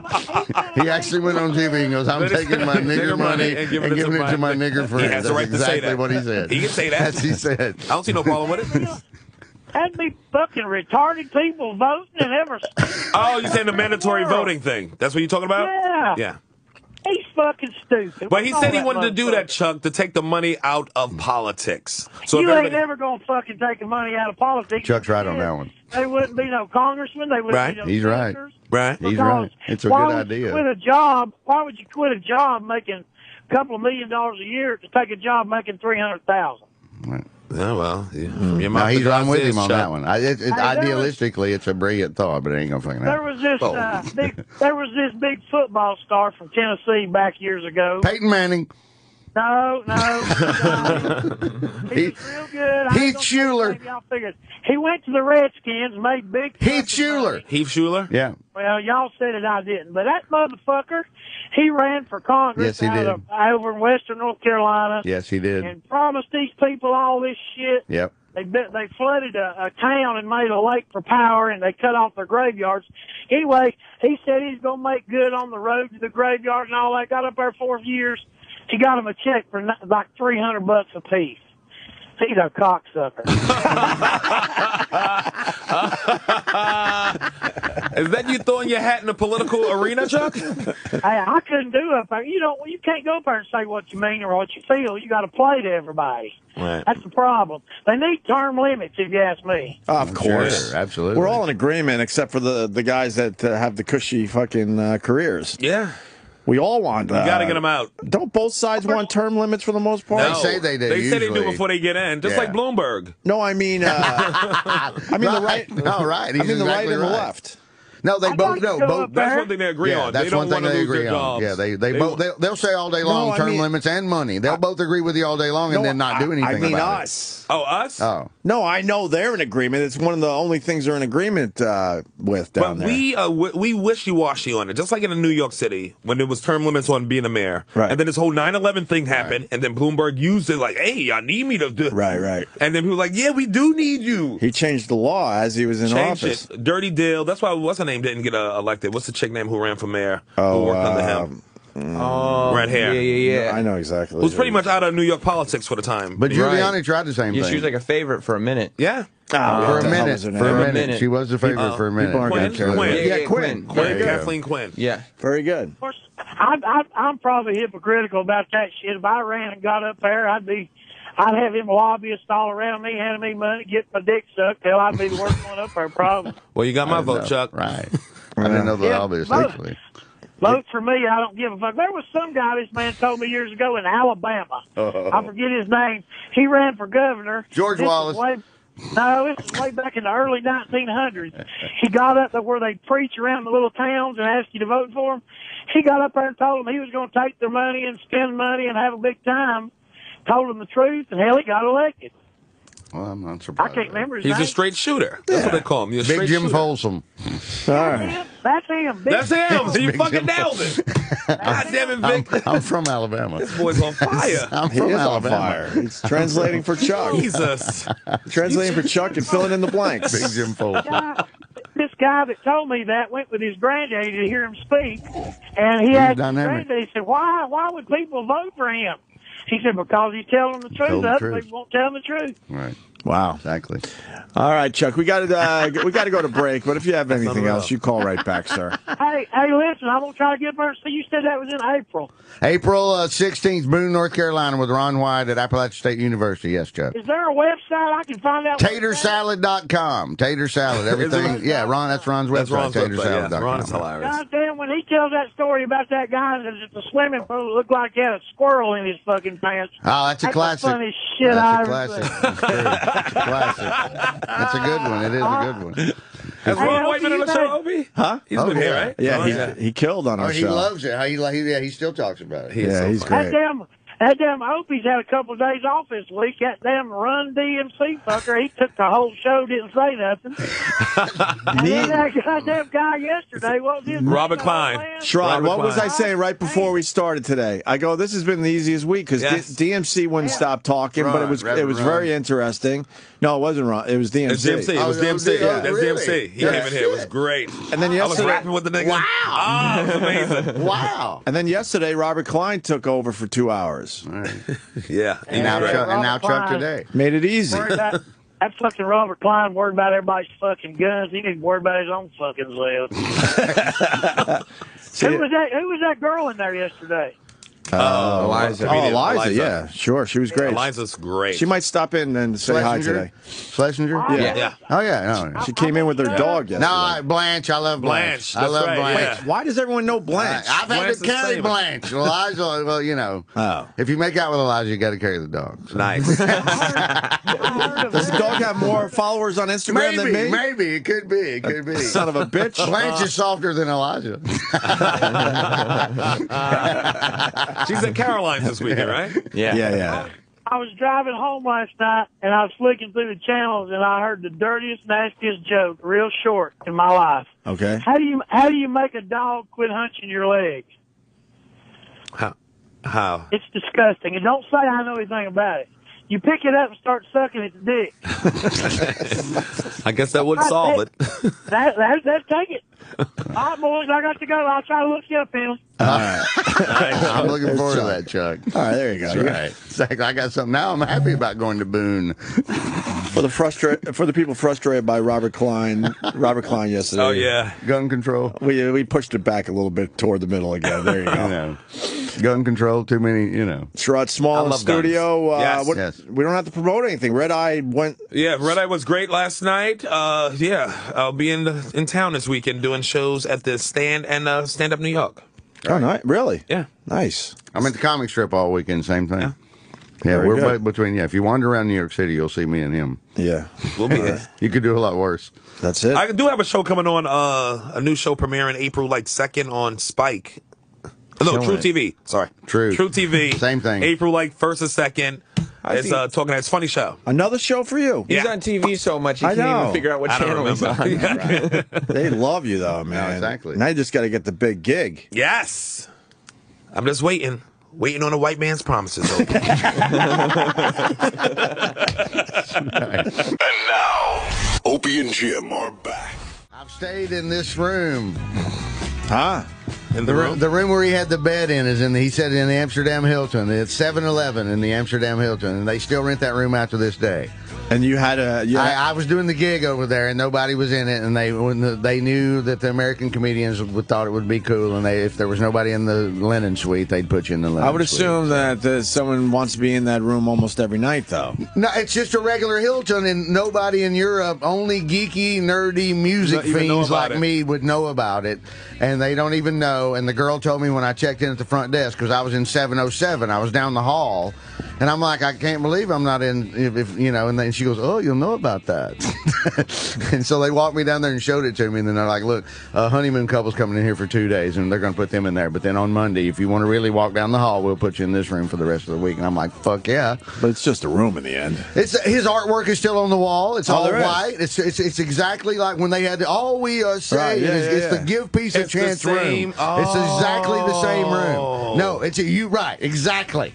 So now, if you like music like me, what do you mean? What do you mean the artwork's on the wall? His artwork. No, but that's very valuable.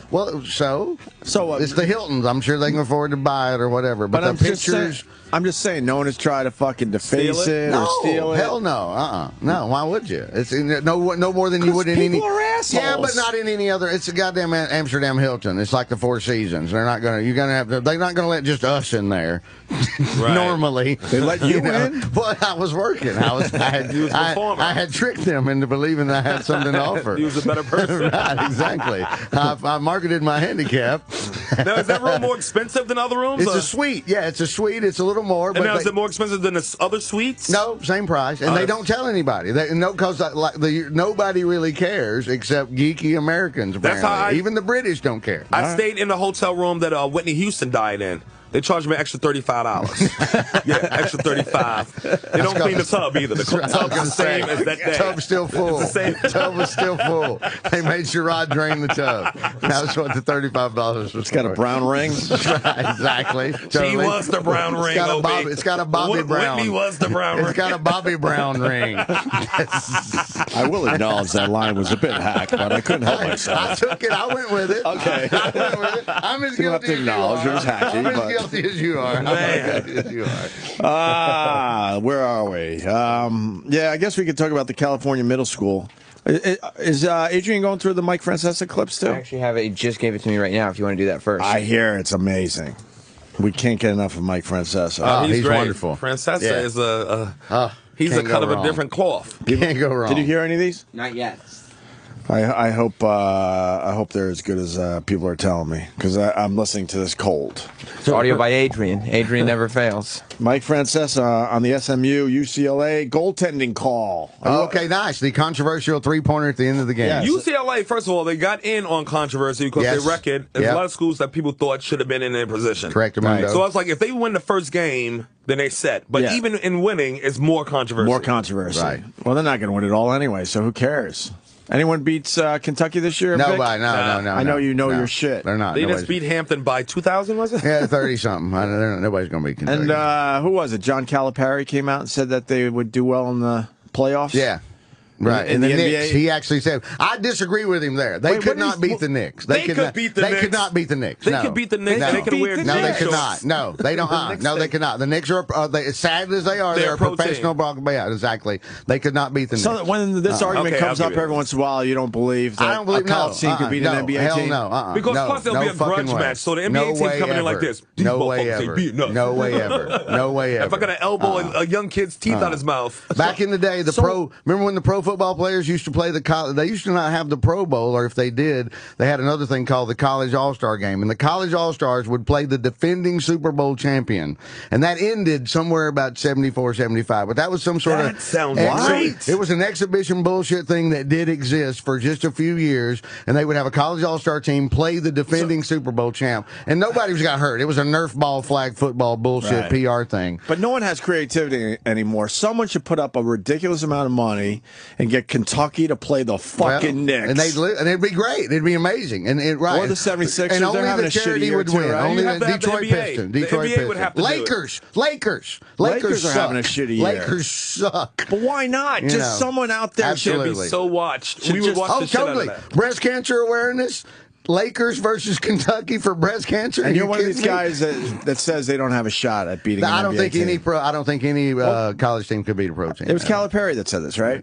What was the exact quote? Because he got a lot of shit on Twitter. People thought he lost his fucking mind. I want to see it, though. I'd love to see it. I'd love to see it. That would be everyone would watch that. Totally. No, that's what I'm saying. But that'd be way better than the Pro Bowl. Way better than the Pro Bowl. This is why I think they should shames the Pro Bowl. Because I think the NBA might think that they might lose out if the college team beat them. Yeah, they'd have more. But here's the thing: those college kids are going to the pros, right? So it's a win-win. They're going to beat your stars anyway, right? But that's why I don't think that Kentucky, as good as they are, they don't have 5 of those dudes. They might have 5 guys go pro, maybe. I don't think so. They don't have 5 pro starters. ball players. You don't think they have 5 starters? I don't think they have in 5. NBA? I don't think they do. I don't think they have 5 pro starters. Here it is. Could Kentucky beat the Knicks? Larry Brown thinks so.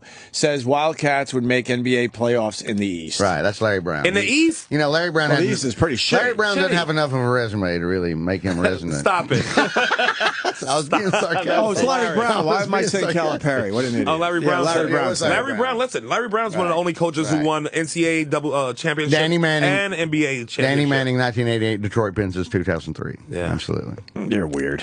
Well, I just know the knowledge you got that comes out really quickly. He knows as much as I do. But I know, but you're very good at it. It takes me. But I love Larry Brown. You got to love Larry Brown. You got to love Larry Brown. He's a liar. One of the blackest white dudes. Yes, he is. He's a very black white man. That's true. He's like Vic Henley. But he's saying that he would make the playoffs in the East. Everyone knows the Eastern Conference sucks this year. Yeah, I still. He's not saying. He is acknowledging that it would be tough. But I don't think. Can you imagine? They might win one game out up? of 7. 1 game out of 7. One out of 7. Maybe they would not. I just don't think they can beat. I don't think a college team can beat a pro team. You don't think they're going to beat Orlando Magic or the Knicks or I don't know. Magic Johnson and Michigan State in '79 might have been able to beat. And the Knicks don't somebody. have Carmelo Anthony either. So no, I know, right? They don't have Carmelo Anthony when Carmelo Anthony's there. We did beat San Antonio though a few days ago. The Knicks did. They beat Cleveland opening day. Yeah, they beat blind squirrel finds an acorn every now and then.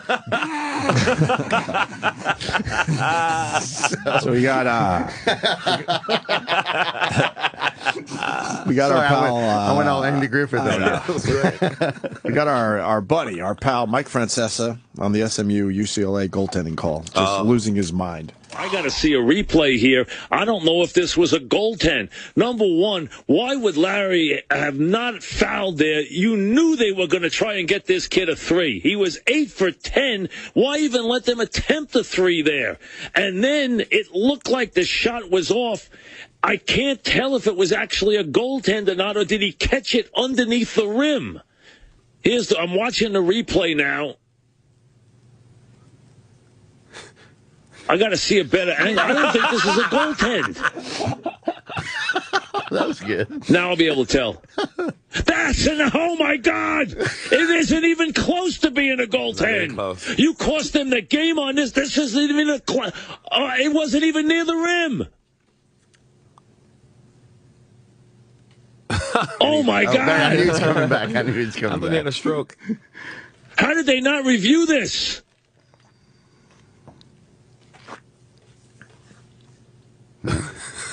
He's waiting. That shot was off. It was off on the side. That's not a goaltend. I knew he was coming back.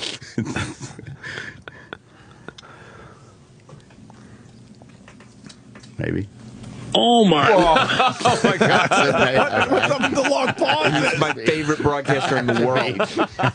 Sam's not a big sports guy. No, but loves Francesa. Love Mike Francesa. He searches out Mike Francesa clips on YouTube. I'll put him on. I'll watch him live just because of I'm in suspense the whole time, being like, what is he going to do? He's going to fuck something up. Right. Yeah. All right. He continues. He's just getting warmed up here. How did they not review? How is this not a reviewable situation?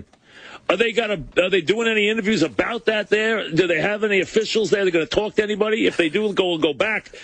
I got to see this angle. I don't think this is a goaltend under any circumstances. I disagree with Larry's strategy. I told you beforehand I would have fouled. I would have then taken the game. If they miss a free throw, fine. If they don't miss a free throw, I have control of the ball, tied. Oh my God, it's off the shot. The shot is off. That was not a goaltend.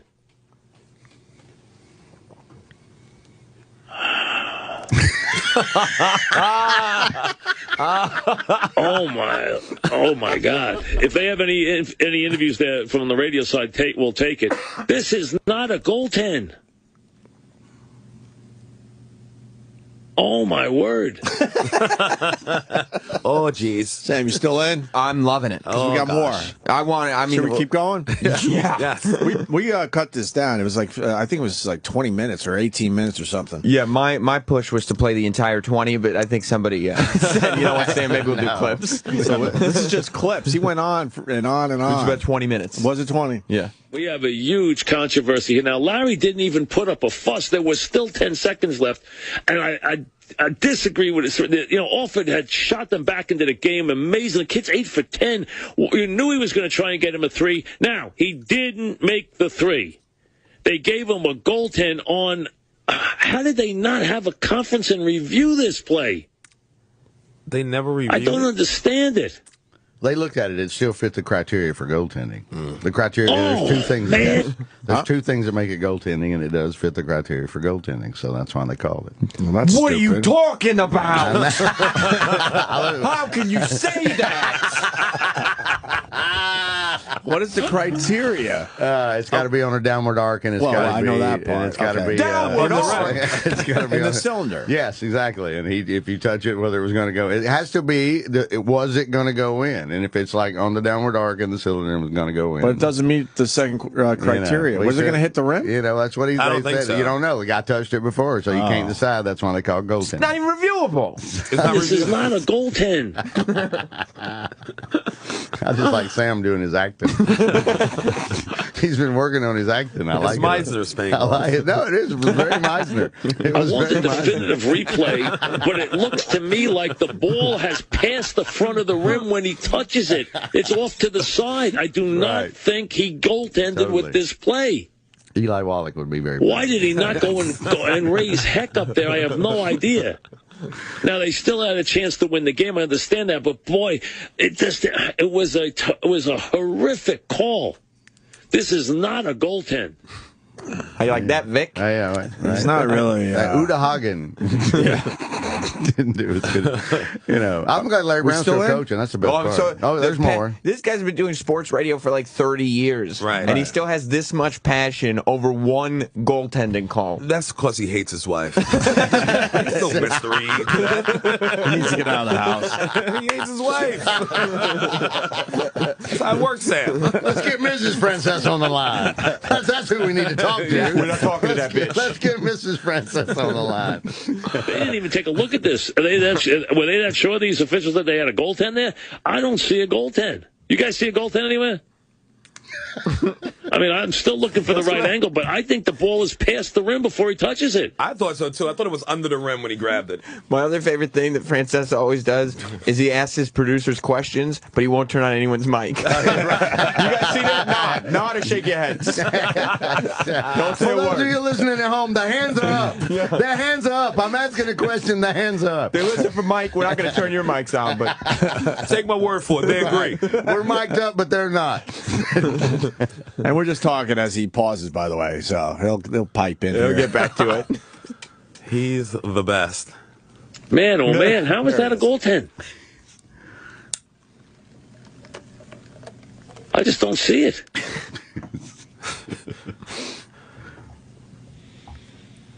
Boy, oh boy.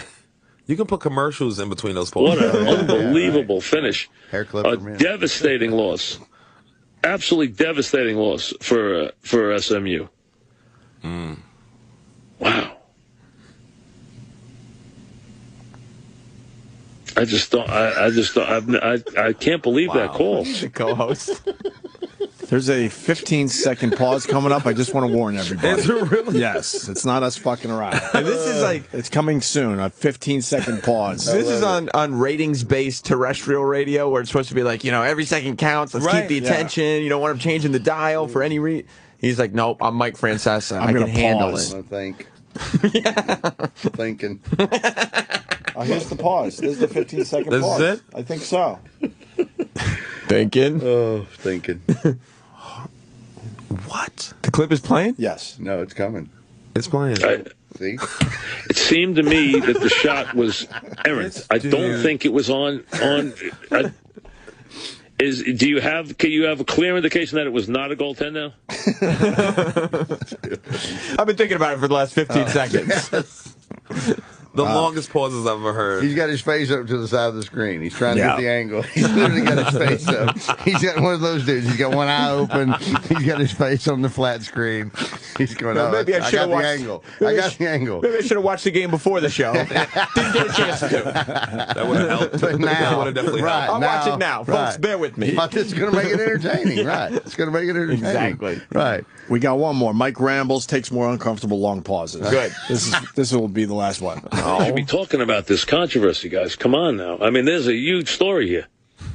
Was this or was this not a goaltend? I just have not seen the definitive angle yet. It looked to me to be short and to the right.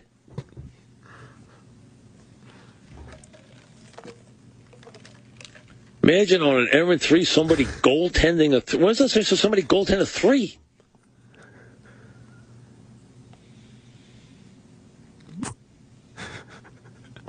Wait for it. Wait for it. Come on. Don't let me down. I've never seen anything like that in my life. My God. You would get fired from college radio. Goaltending is a non-reviewable play in the NCAA. Is that what they're saying? That goaltending is non-reviewable even at the end of the game? That's ridiculous.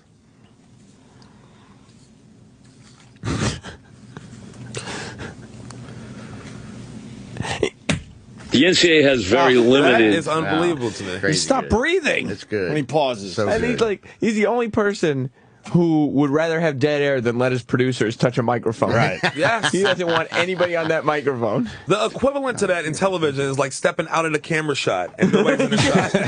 They're coming back like, yeah, I don't know what's going on. Anyway, right. No, I don't like to use earpieces. I leave. I go and talk to the director face to face. Wow.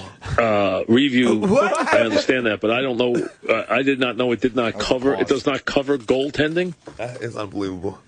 More pause. Then these guys have to live with one of the worst calls we've ever seen. Non-reviewable. So goaltending is not, even in a game-ending situation, goaltending is non-reviewable in the NCAA. Okay. Keep asking. There Keep you go. asking that question. I think in sports, everything should be reviewable. Of course, we got the technology now. Why are we even discussing this? It's barbaric. They argue this point all the time. You know, back in the 70s when you couldn't see fucking shit. Right. And These it games took an and hour to rewind it and all that. But now it's instant. Crystal clear. Might as well use it to your advantage. No, right. FIFA, they had that in the World Cup. They would same thing. They only were 12 years behind on getting in the World Cup. They have the goal line technology. You can tell if something ricochets off the bar, if it went over the line or not. But oh no, we're not going to do that. They're not going to use it. No, we're not going to use Tennis is, I think, probably the best way. They did a great one. Yeah, they got it. Tennis got the, I don't know how they got the ball. They know exactly where the shadow of the ball is. Right. It's pretty amazing. The Phillies lost to a college baseball team a couple weeks ago. Georgia lost to the Atlanta Braves in spring training. That's not the same argument. I'm saying in a professional, for real situation, that's a bullshit exhibition. That doesn't count. In a for real situation, Kentucky can't beat the Knicks. I don't. Is it easier for a really good college baseball team to beat a professional I don't know. team? Maybe. You know, I don't know. All you need is a good Baseball's pitcher, I tricky. guess. Yeah, if you got a good pitcher, I agree with Sherrod. If you got a good pitcher, who knows? Anybody, you know, Monet Davis can shut somebody down if it's the right day. You saw that move she put on Kevin Hart in that basketball celebrity game? Yes, I did. That was amazing. She crossed that up was, Kev. That was amazing. I actually watched that. We didn't get to talk to him about it. We should have. And Kevin Hart gave us an easy day this week, too. Yeah, Kev's great. This was an easy Yeah, week. he's no trouble. Kev is the Absolutely. best. No, he's lovely. He won the MVP of the game. Yeah, he's great. He gave it to him again. Yeah, he won the MVP like 3 times in a row or something. Yeah. Did you see who? Wait, who do they have? Who were the professionals? The coaches? Allen Houston. Ooh, really? He was. Oh, playing, he's with the Knicks? He was playing in the All-Star game. Oh, was he? Each team got a guy, I guess. Okay. Wow, Allen. And then Chris Mullen. Oh man, I don't know who can light it up more. Mullen, yeah. Who can light it up more from 3? Mullen. Allen Houston or Chris Mullen? He I looked say like, Mullen. Nah, if Mullen's drinking, yes. If he's drinking, He's a Brooklyn kid too. yes. I love that boy. And if he's drinking, yes, he can rain threes on But he you. was shooting threes like it was nothing. Allen still. Houston could shoot. Both of those guys. yeah, that would be a. Right, that's cash Chris money. I'd pay Mullen. to see that. Yeah. They were in very good shape too. These guys. It Yeah. almost looked like they could still play. I'm sure. I'm sure. Obviously, Yeah, I'm they- sure. Yeah, good obviously Lord. at this point they can't. But Kevin Hart. There's Bushwick Kevin Hart. Bill. Oh, that's when the girl just crossed him up? Yeah. Monet? Look at her. She drove on him. Spin move into the lane. Spin move into the lane. You just got scored on by Moesha Jr. Right, exactly. Brandy just dunked on you. She can play. Right. It's her highlights. Yes. This video has all her highlights. All right, what else we got going on? We got a California middle school vice principal is what it should say. It says Vince on my copy. I Vince thought that principal. might be his I went name. to school with that guy. Vice principal gets put on leave after being filmed telling a student that he doesn't like black kids. There you go. What? Yeah, we got the video too. Yep. I think I went to that school. Let's play this. So the kids were just like, I think they were kind of just like fucking around with him outside of school. Right. Like maybe during lunch or something. And I don't know if he knew that one of them had the cell phone camera on. So they were asking him, do you dislike all of us? And then this is... Well, he said it joking. Let's see it. Who at the school do you not like? Me? All of us. All of us. He just here for the fun. You know, each teacher at least has... I just don't like the black kids. Oh...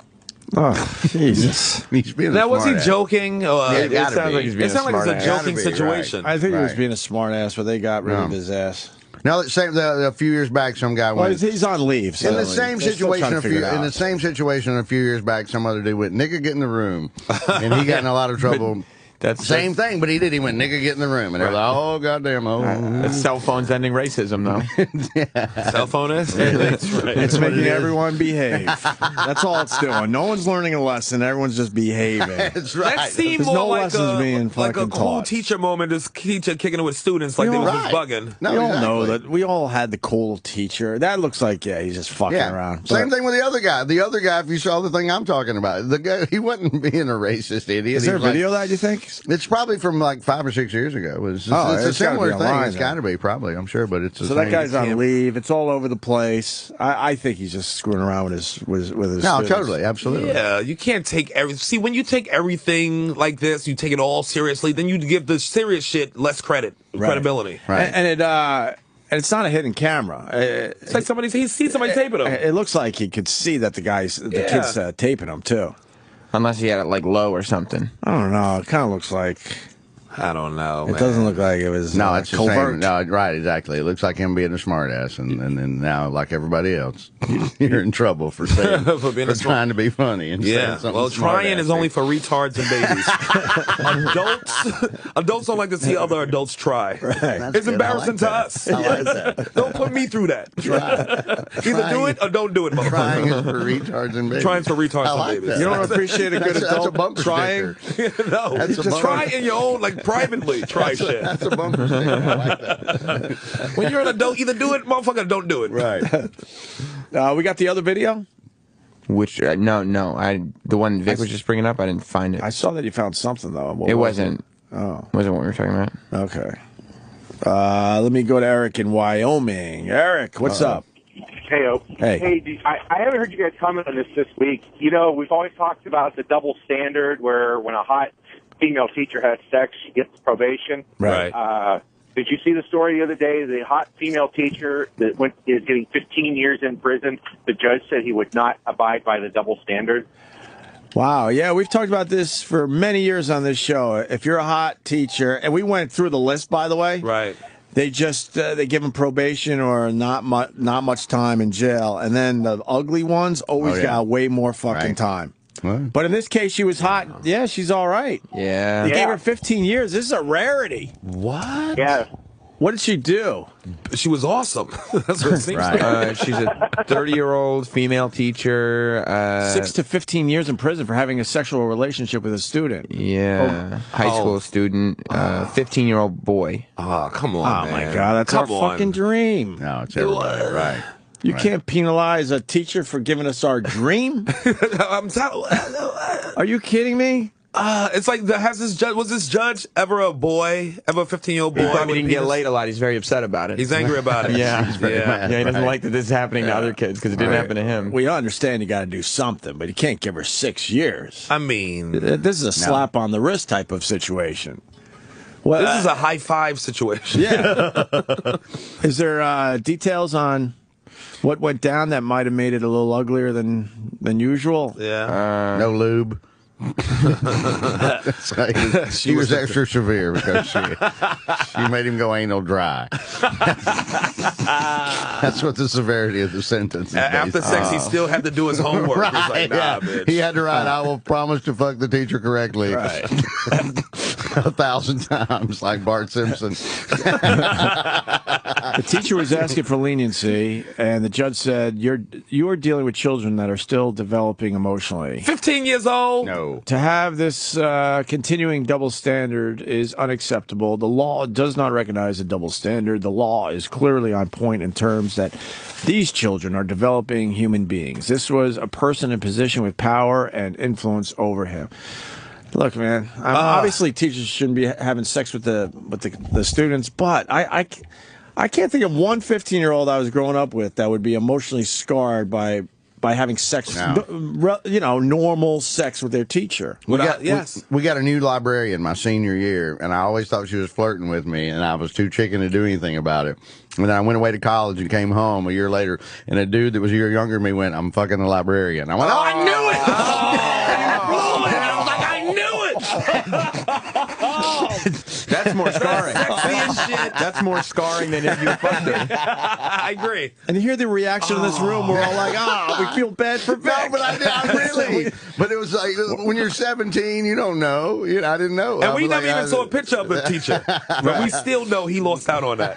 Yeah, exactly. She was hot. She was totally hot. I assume. The situation itself is hot. Totally. Blouse, button a little, absolutely. Always, Right. You need a little hair up. I can't believe, exactly. Yeah. I don't know how I missed it. I was so stupid. Is there something in here that makes this bad, Sam? I heard you kind of growing a little bit over It wasn't like a groan. It was just like like the judge was getting letters from people asking for leniency. Right. And so then the judge decided to take it upon himself to... Why he we'll take that out on the teachers? He went the opposite. Yeah. This judge is the worst judge in America. He thought they should be label him more concerned for the boy's safety than the boy's teacher's. safety. Boy was like this. It was great, Your Honor. You hater. Right. Fucking ass. And it was so great that he told all his fucking friends. And that's what happens here. He's not running to his mom or dad, in tears going, right. He's high-fiving his friends and shit and telling everyone he knows. I mean, you don't want to get in the way of somebody growing up. Oh, yes. I mean... Let the boy grow up. Look, it's wrong. It's wrong. You got to keep saying it's wrong, but Well, South Park, some things are wronger than others. South Park, as they often do, take it to the extreme, and they have the one where Ike, the little baby, by the end of the episode, he's magged at, and he's at the police station. And every single time they go to the police station, all the cops are going, "We're not saying we're condoning this," but then they all go, "Hey, tell us about it." Hey, and he's a baby. All he can do is talk baby talk. He can't even say anything. But he's a player by the end of the episode. The baby is a player. Yeah. Which is, let me point something else out about the media. Go up again there, Sam. Kind of threaded through this story about this teacher. Right. You have 4 other opportunities to read about other teachers. You can click on other ones. Like the first one, female drama teacher charged with raping male student. Raping? Then go down further. Then you got school cheerleader coach accused of rape. Yeah, so it's like, if you like this story, you'll love Netflix recommendations for crime articles. Right. Yeah, I like them all, though. I got to be honest. And they obviously can't admit this, but they know that these stories are titillating. Yes. They know it. So they're like, well, fuck, we got your attention, and we want to keep you longer. Sure. We got 2 or 3 other teachers that are acting out in this way. Whenever there's a dude molesting a kid, I don't even remember seeing too many pictures of the guys. Or like seeing it everywhere, like they got all the girls' pictures up, the teachers who did it. I mean, the women haven't really come forward on this. We go down this road from time to time. It does seem a little creepier when it's a male student and a male teacher and a female student. It just does. Yeah. I loved it in Election, the movie, the Matthew Broderick movie, Election, and it's Reese Witherspoon, and they cut to his buddy right when you see Matthew Broderick going, "There's no way he would breach the boundaries of," and then all of a sudden he cuts there, he's like, "Her pussy is so wet." Right when he goes there, no, I'm a colleague and we're all professional. Her pussy is so wet. That's one of the great. That's one of the funniest fucking movies. So good. It's a great movie. So good. Alexander Payne. Almost everything he does is good. Yeah. Almost everything he does is good. Remember the teacher who was playing the piano naked for us students? Like a kindergarten teacher who got arrested in Florida a couple years back. But apparently she was playing the piano, playing naked.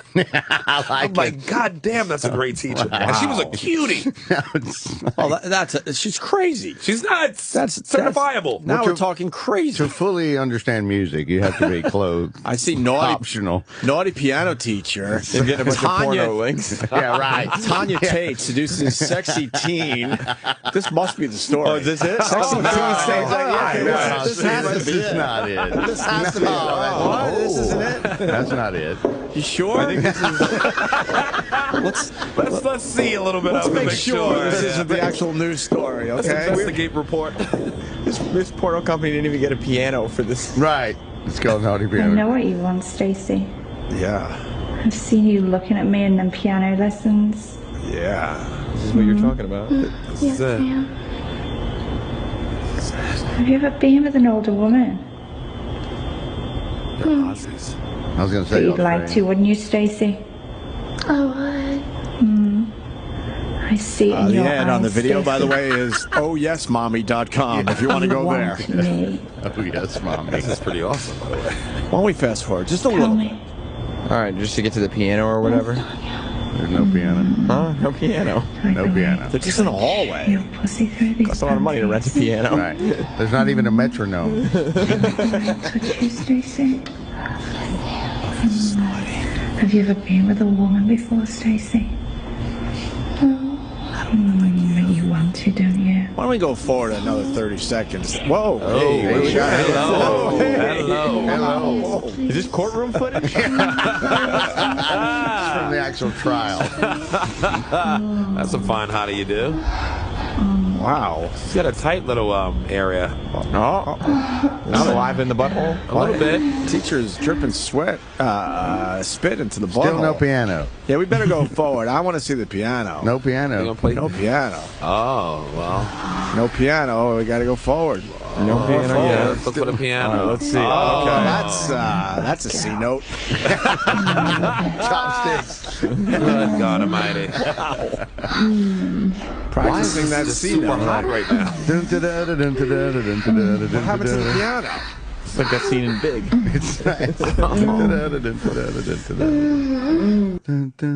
Wow. Okay.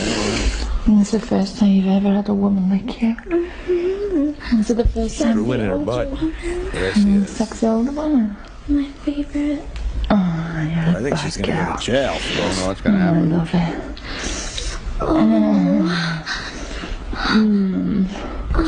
Hard. No piano.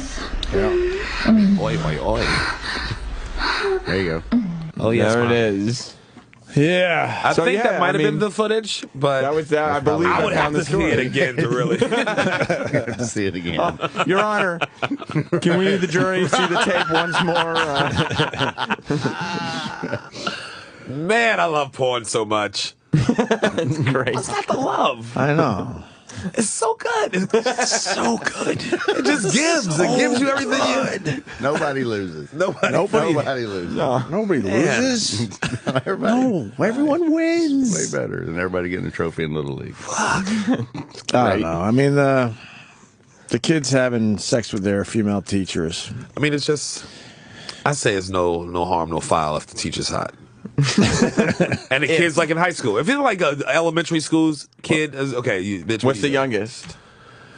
12. As soon as you got like you got 2 hairs on your dick, you ready to see some puss. Yeah, and that's that. I think you could get emotionally scarred at 12.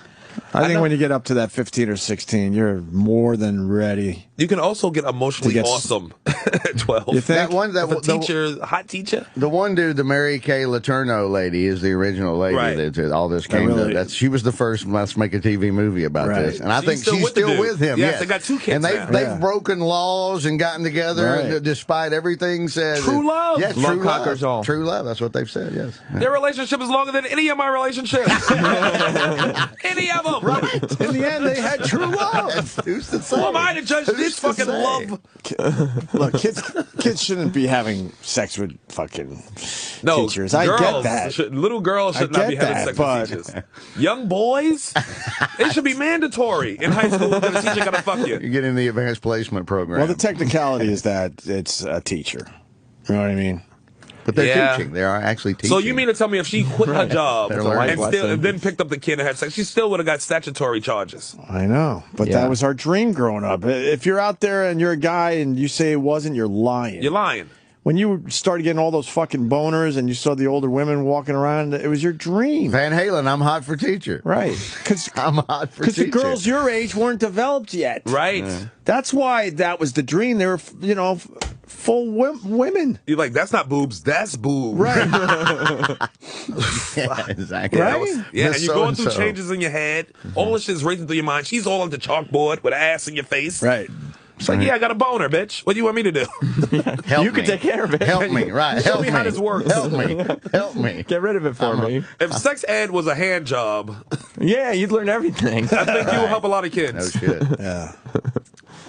Is there more female teacher, male student scandals, or is the media just isolating those stories? That's a good question, Dan in Florida. I don't know. Is it more female? What you said? It's male teacher to a female student? I just feel like the males are more willing. Students, like the students are. Yes. Yeah, of course we are. Because I have a male brain, so that's where I'm coming from. Well, that's girls why are willing too. That's why I want the women or whatever to call up and give us their point of view on this shit. I remember back in junior high school. It was like a girl, but she was got left back a couple times. So she should have been like 15, but she was like in 8th grade or whatever.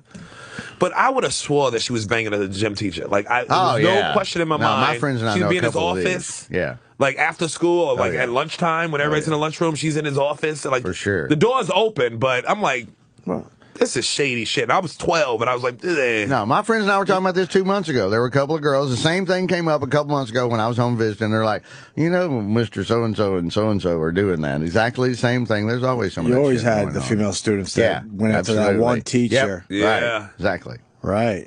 Yeah. And would be all flirty and shit. But was that innocent, or did they actually want something? Right.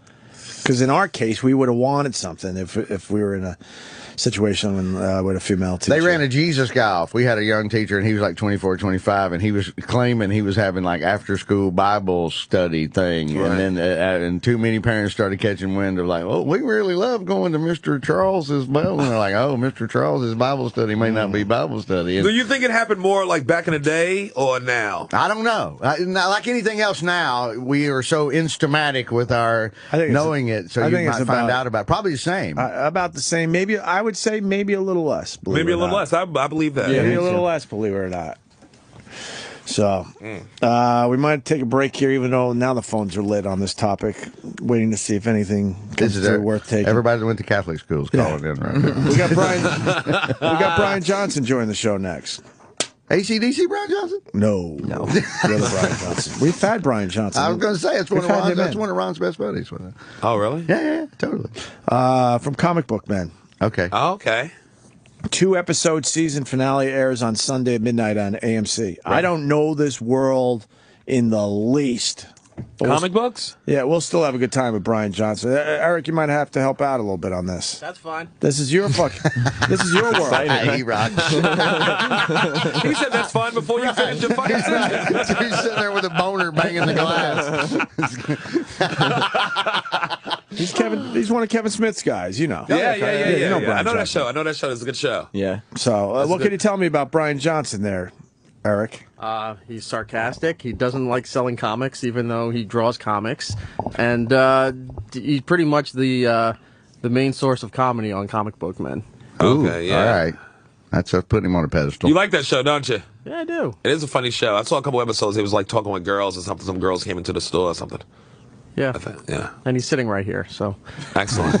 Where, he's next to you? He's right over here. Oh, hey, Brian. I can't see him. There's a lot of Where are in you? front of him. My reflection. Oh, there he is. I would have had you in already. Oh, wow. I didn't even know you were here. Eric kidnapped him. That's right. Have to bring him in because I don't know much about comics either. All right, we could hang and just talk about banging teachers and stuff. Yeah, where's that comic book? Exactly, Superman. Talk about banging my ex-girlfriend's mom. Yeah. All right, good. All right, we'll do that. Get your comic book ass in here, you son of a bitch. Teaser. Yeah, there's your teaser. Don't worry, we'll get the plugs out for the show. We want to hear that story. Yes. We're off to a good start. Now stay there. This is Opie Radio. The show is back. Avid and friends. Another great story from Vic Henley. We might have to get to that one in a minute or two, but want to say hi to Brian Johnson. First time on the show. First time, yeah. And I'm actually, I'm wondering, did Jim get the memo that a reality star personality would be here? Because I'm shocked that he didn't cancel his show down in Florida. Oh, Nice. He's opening strong. He comes in.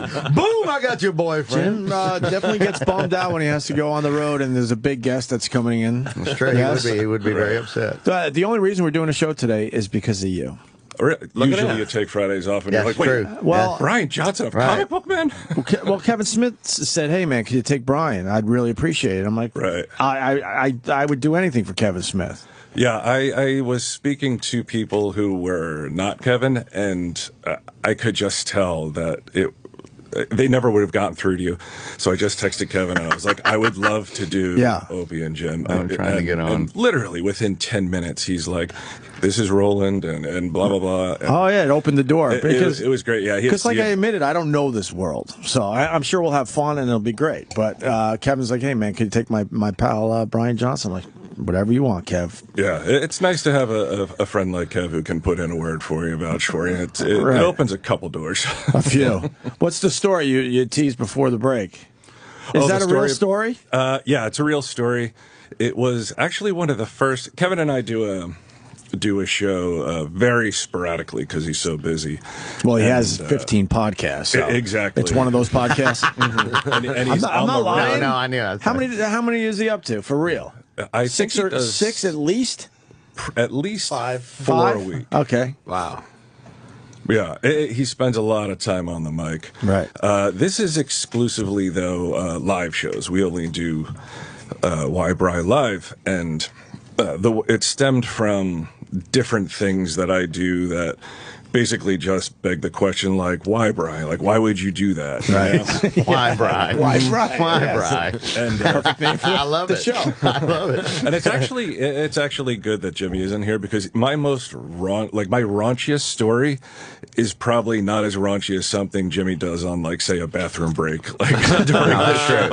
Sure. Well, for sure. Right. I told one of those stories earlier. Yes. Actually, It's called Wednesday. yes, you might want to listen to the replay. Although it's a story that's been told many a times. Anyway, go ahead, Brian. I was much younger, early 20s, and I was dating a girl, and it was her mom. Kevin explained it perfectly. Her mom looked like a lunch lady. She was sort of short. Had normal upper body, but like what they call the secretary spread. Secretary spread, yes, I know all that. Yes, spreads out a little. I get it. Squatty. She was nasty to me for such a long time, and I never understood why. And she said one day, "Well, I want to take you out to dinner and apologize, as an apology." The mother now. Oh, this the is the lunch mother. lady. Yeah, the lunch lady. But left the girlfriend home. And so we went out to this Mexican restaurant, and she started to kind of explain herself, and eventually she just sort of like blurted out. She goes, well, the truth is I really want to suck you off. And I said, lunch lady. You don't say. Did you actually say you don't say? That would be very mature. You don't say. Yeah, for 21, 22. Right. Yeah. Take off your bowler hat and put your cane down. You don't say. Well, madam. Now, Brian, did you understand what that meant? Suck me off? You know what? At 21, hardly. I mean, a couple experiences here and there. But I was like, really? really, and but it was intriguing. For some reason, I wasn't grossed out, and I'm fascinated by the bizarre, and to me, this was pretty bizarre. Now, we finish up dinner, after a short discussion of what, is going to happen in the future. And she drops me off. She drove for some reason. And I was living with my grandmother at the time. And there's a moment in my head where I'm like, could I sneak her past my grandmother up into my attic room? Again, the male mind. Again, the male mind. The male capable of doing some wonderful things. Up to your Star Wars sheets. Yeah. I'm like, I don't know who put these on. Probably Grandma. But it didn't happen. I was just like, there's no way I can get her by her. And we made out a little bit in the car. And I did that thing where, like, you slide your hand up, and I, like, tore nylons, which were no doubt bought at, like, say, CVS, like that big legs. Like, legs. It wasn't long before, I was back at the girlfriend's house, and I used to stay there a lot. And prior to anything happening, she would do really weird stuff. Like, this is Kevin's favorite part of the story, is the way the living room was set up. There was, like, a couch against this far wall and a chair that I was sitting in, and my girlfriend would be sitting on the couch, so she couldn't see, like, she didn't have a visual inside to the kitchen.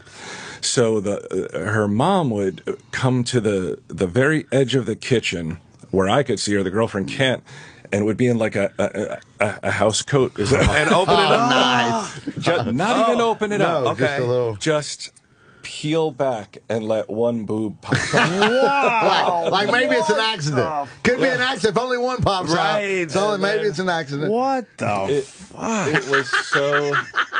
It was with such... It was really hot to me. Not a stepdaughter or anything? Seeing her real daughter. Right. Real daughter. Her best attempt at being, like, alluring and sexy. And did you gulp or anything? Like, holy fuck, and then she would quickly disappear?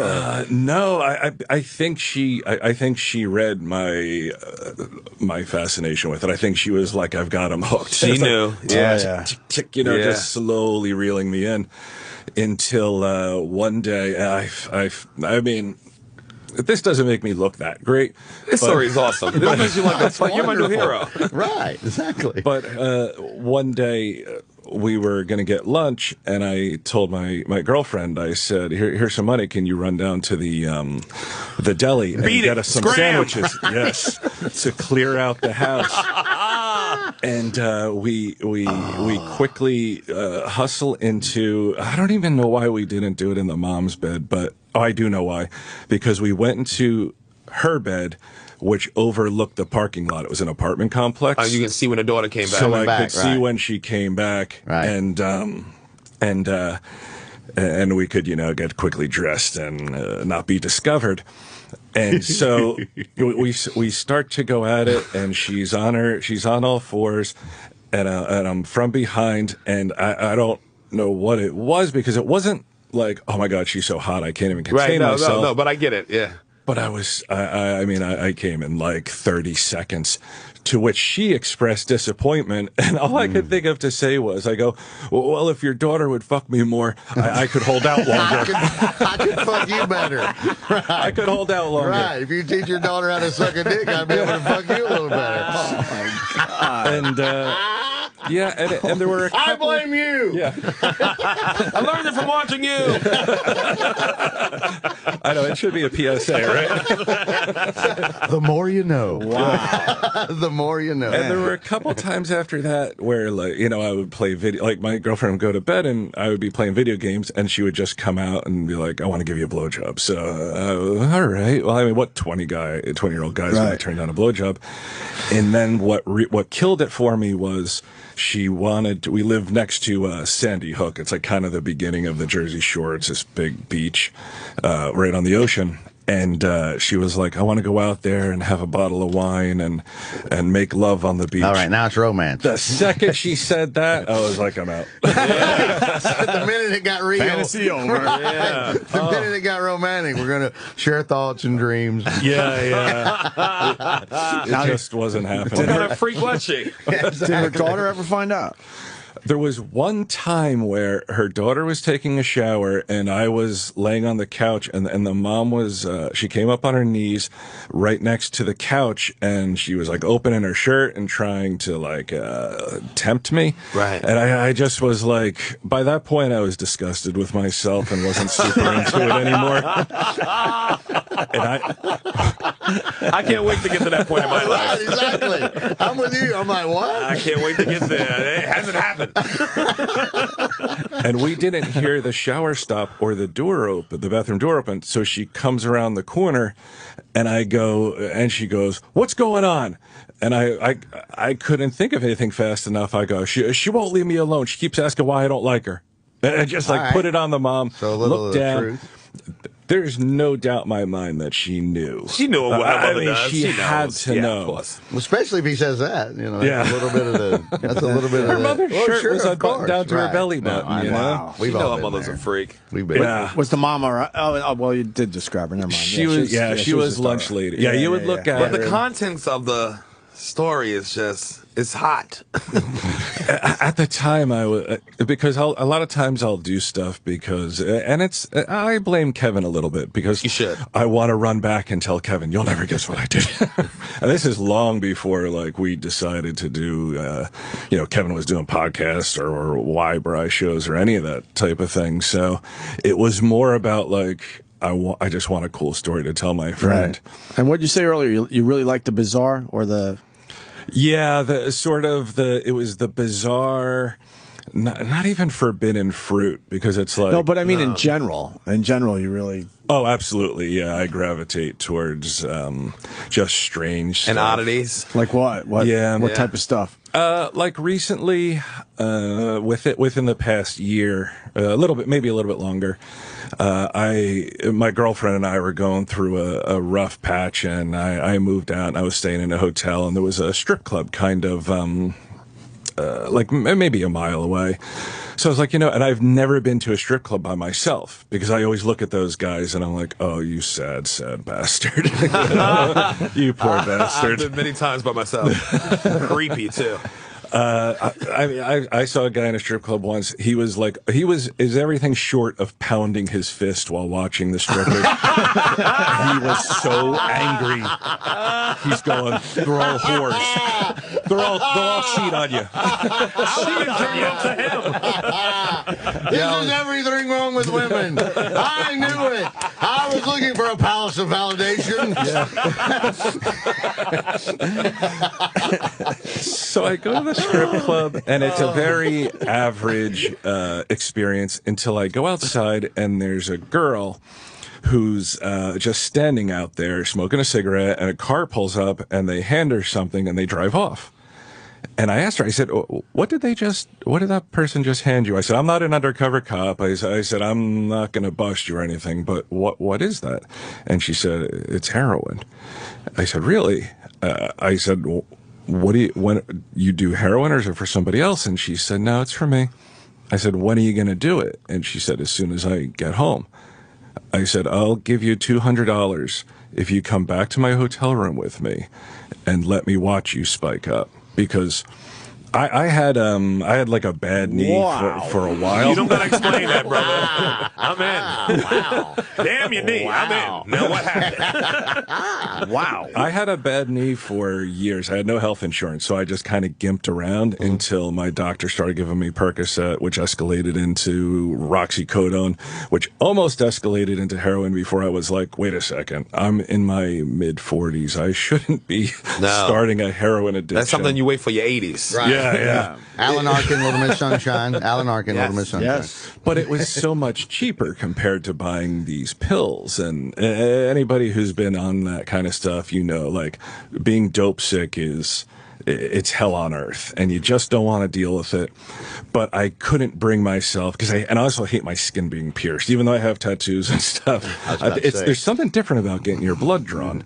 So I asked her, I said, will you come back and let me watch you do it? And I found out she was normally a prostitute, so for $200 to do whatever she was going to do anyway seemed like a bargain. It's a bargain, yeah. Yeah, so we went back to the hotel.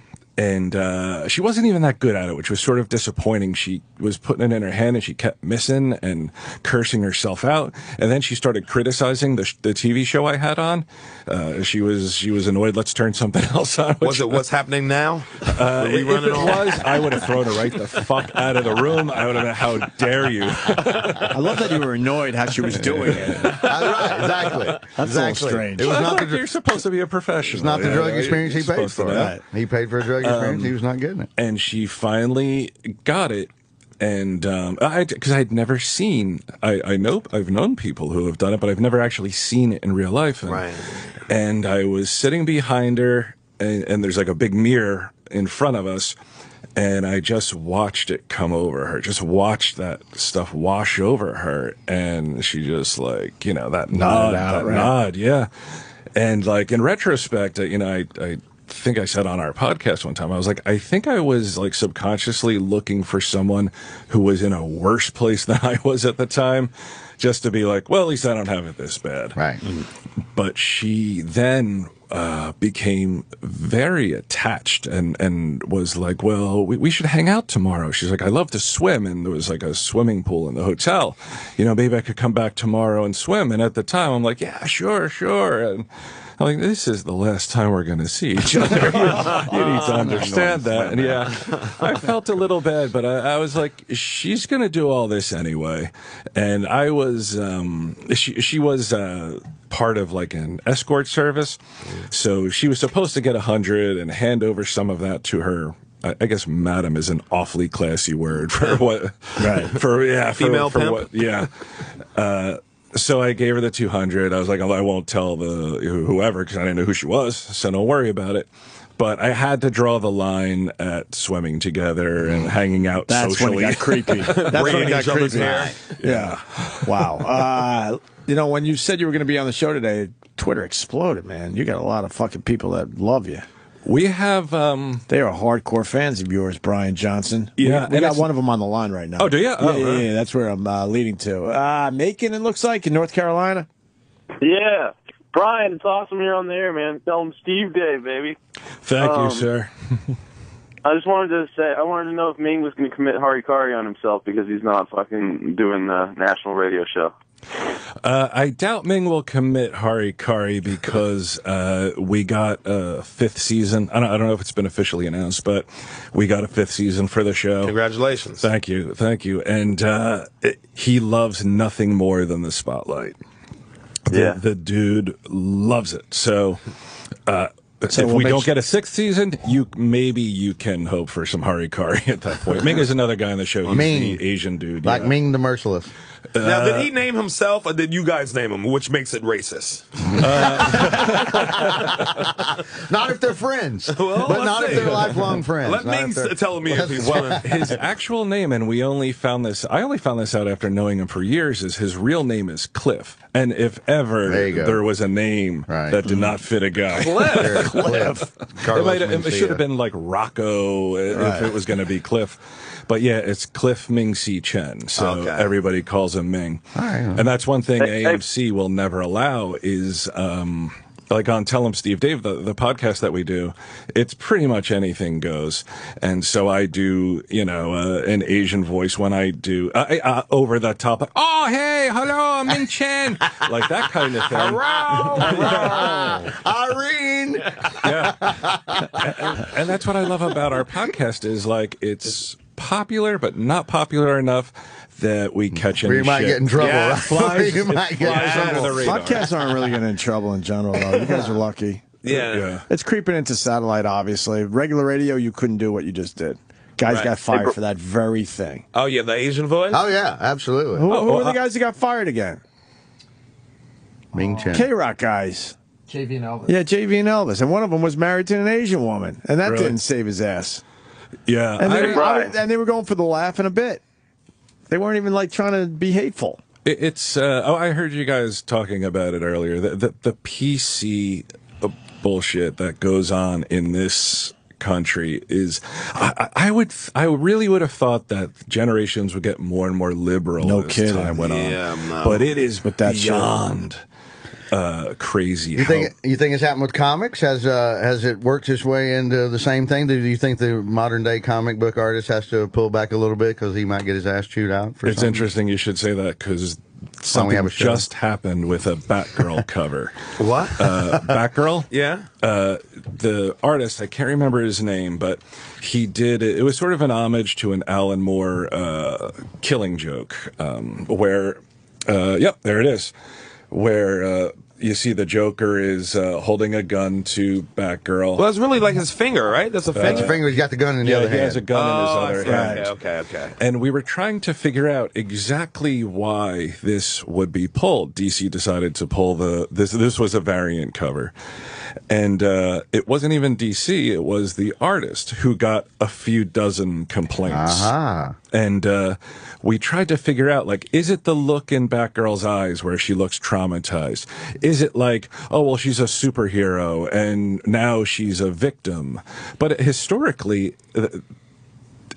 she was shot and paralyzed by the Joker. It was like a dark time in the character's history. And I think that now the book is more for like, tweens and teenage girls. So it may be like, if it was like the Joker holding a gun to, say, Archie. My Little Pony's got a gun to her head. Rainbow Dash. But he felt the heat and pulled it. The artist. Oh, wow. That's wild. The artist pulled it, and I that made me kind of... That's a pretty good cover, by the way. It's a great cover. Wow. No, it's amazing. Awesome, yeah. No, it's perfect. It made me disappointed when the artists, the people that are supposed to be defending and standing up for free speech, and and this is a form of free speech, is bows to that kind of stuff. Right. And my friend Brian Quinn, he's also on Tell 'em Steve Dave. He does Impractical Jokers on TV. He said, "Yeah, I guess when it's your career, you may think differently." And I will never have a career, so I don't have to worry. Welcome about to my life, Brian. And the guy that pulls this on himself is not going to have too much of a career because he's limiting himself, I would think. That's just me. Just to appease like a few. Certainly, that's not right. Yeah. Exactly. No, that's. I got to say, Greg in Texas does have it right. He says it's the liberals who brought about PC culture, not conservatives. That is probably so, mate. Oh yeah, that's the truth for the most part. What about like conservative, like right wing church groups? Yeah, anybody going Jesus though is Jesus people ain't always liberal. Anybody going it's both Jesus. sides of the totally. Yeah. Greg, what else you got on that? Well, that's just it. I mean, it's all PC doesn't really stand for political correctness. It's progressive censorship. Yeah, right. I like look at you. I'm gonna steal that. He had that one locked and loaded. A lot of people complaining about the cover weren't even fans of the comic. Feminist groups. Yeah, a lot of those. So sites the feminist groups started going after the artists, like Jezebel and Mary Jane and things like that. They were finding more and more on Twitter where these were the people that were complaining because it depicts women in a bad light. But the original book from the 80s, she got shot by the Joker, and he posed her on the floor, covered in blood and seductive poses, took photos of her, and sent it to her father. But that was okay. It's just her sitting there with this painted smile and holding the gun next to her. People were freaking out. Yeah, but we don't know what's going to happen. Maybe she gets him in the end. Right. Yeah. I've seen many a hero in that position still come out on top. Exactly. I've seen many. To be all right. I'm gonna guess that's the way it I've goes. seen many a hero come out on top. Why can't they see that part of it? In the end, she probably gets the best of the Joker for a little while. Yeah. Well, social media has made it so easy to be a quote-unquote feminist, a pseudo-feminist, because I look at something like that, and I feel like if you complain about shit like this, but you don't address the very serious issue of, say, postpartum depression, you are an asshole, and you are not really a feminist. Sure. And you're not living in concentrating reality. on wrong stuff. Exactly. Let me say hi to Brian in Staten Island. We got Brian Johnson in studio. What's up, Brian? Tell him, Steve Dave! I believe this sounds like Brian Quinn of Impractical Jokers, as a matter of fact. Is it you, Brian? Yeah, how you doing, Opie? Hey, what's up, man? Good to hear from you again, buddy. I didn't know you were doing the podcast with him. I got to check you guys out.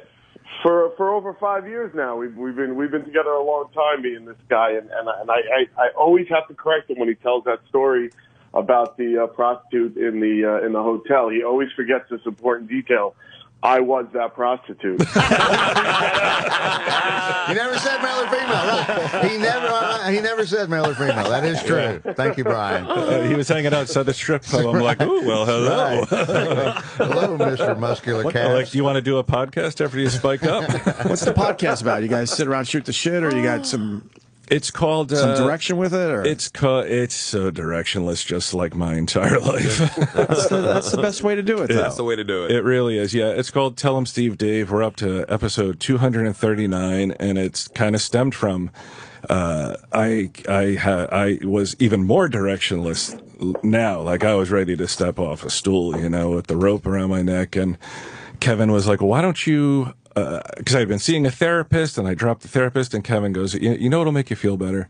Do a podcast once a week, get it out there. And my friend Walt agreed, and Quinn jumped in right away. And the reason my friend Walt agreed was because I have like severe ADD, so I'll jump from topic to topic, interest to interest. So he's like, we'll do this for maybe 3 weeks, and then he'll be like, I want to do something else. And it turned into sort of like, kind of like a little cottage industry. I mean, we've gone from like, it helped us, obviously, in the beginning when Kevin's like, hey, my friends are doing this podcast called Tell 'em Steve Dave, check it out. But it also hurt a little because people thought like, oh, well, they're just friends of Kevin, so fuck them, they don't have anything to say. And we have done tons of stuff since then. Like we put out the very first vinyl podcast ever. Nice. I like that. Right now we're making a claymation movie in the vein of like the old Rankin and Bass stuff that we went on. What was it, Kickstarter? And originally our goal was like to raise $25,000. We were like, do you think we can do it? And we ended up raising $98,000. Gee. Half of that is mine. I can make a movie for that. Me. Yeah, I can make a movie for that. There's hope for me. I put my foot in my mouth this week. It's really We're getting money together for a Patrice O'Neill documentary, and I said, I'm going to cover whatever you don't get. I heard that, yeah. Holy fuck. Yeah. These fucking guys. It's something like 5,000 right now. Oh, my God. I'm on the hook for 100,000 still. And I see those days ticking away quickly. I'm going to hold you to it, too. What the fuck, guys? $5 fucking. Tell me how much you love Patrice O'Neill. Show it with $5 lousy. The irony of the whole comic book men thing was Quinn and I had been friends for long before any of it started, and we always wanted. Years. What's up? 20 years. 20 years, yeah. We wanted to do something together, and we were like, we want to do a TV show together. So we wrote pilots, and Q even at one point he was like, and this is before podcasting, we should start a radio show, but like we could never really get anything together. And we got Tell 'em Steve Dave going, and after a year and a half, Kevin and an exec producer got together with AMC, and they said, we want to do a reality show or unscripted show about comic books. And Kevin said, well, you can use my store to shoot the sizzle reel or pilot or whatever you want. And so they said, okay, great. And then someone from AMC heard Tell 'em Steve Dave, and they said, we don't want to cast anybody. We want these guys. And the very unfortunate part was it was exactly at the same time that Quinn got Impractical Jokers. So he's got two networks. A full third of our cast couldn't be on the show, which was it really sucked. And you couldn't do both shows, Brian? No, I at first it was a contract thing, and then it just turned out that Impractical Jokers just took over my life. Like, it's just I was working 7 days a week. It would have been impossible to do both. So I had to watch comic men sail off into the distance without very upsetting. Do you make a special appearance here and there? Yeah, this season that's airing now, I was on an episode. Oh, okay. We just came up with an idea to get me on next season, too. Oh, good. Yeah. Yeah, so we eventually got to work together, and that's the beauty of Tell 'em Steve Dave is, like, the projects that, our labors of love, we can, do those things now, if we want, That's great. We're going to put we just did an audio book, like a 70s exploitation type audio book, like radio play. Oh. So it's that, you use the money from the show to fund the stuff you really Other want stuff, to do. right. Yeah. And all the family-friendly stuff I get out of the way on Practical Jokers, and if I come up with a real fucked up idea, I bring it to Brian. In about 2 seconds, he's like, "Let's do it." Nice. So sometimes I get phone calls from True TV, and they'll just like, "Could you stop saying stuff like that?" No, I can't. Absolutely exactly. Yeah, right, Brian. No, the answer to that is always no, I cannot. Exactly. No, I can't. Comic Book Man, the finale. What are we going to say? What can you say? I gotta be honest, I don't know. I don't watch the show. And I know that sounds bad. No, I get it. I get that totally. He goes, and I know that sounds bad. You live the show. What are you going to watch it for? I'd love to be able to tell you. I live it, but I can't bear seeing myself on screen. I'm like, oh my God, I'm so fat. I stopped listening to the radio show. Yeah, I know that one. At least 10 years ago. Yeah, I know exactly. I haven't heard this radio show in 10 years. I just gave up because you start picking apart everything. I know when I suck. I know when I'm doing well. Right. So no breaking news there, haters. Right. Don't worry. No. I know when I suck. You don't have to tell me. But then you also know, all right, that worked. Okay. What do you got, Eric? I think that's the episode where you guys go to the Kiss concert, right?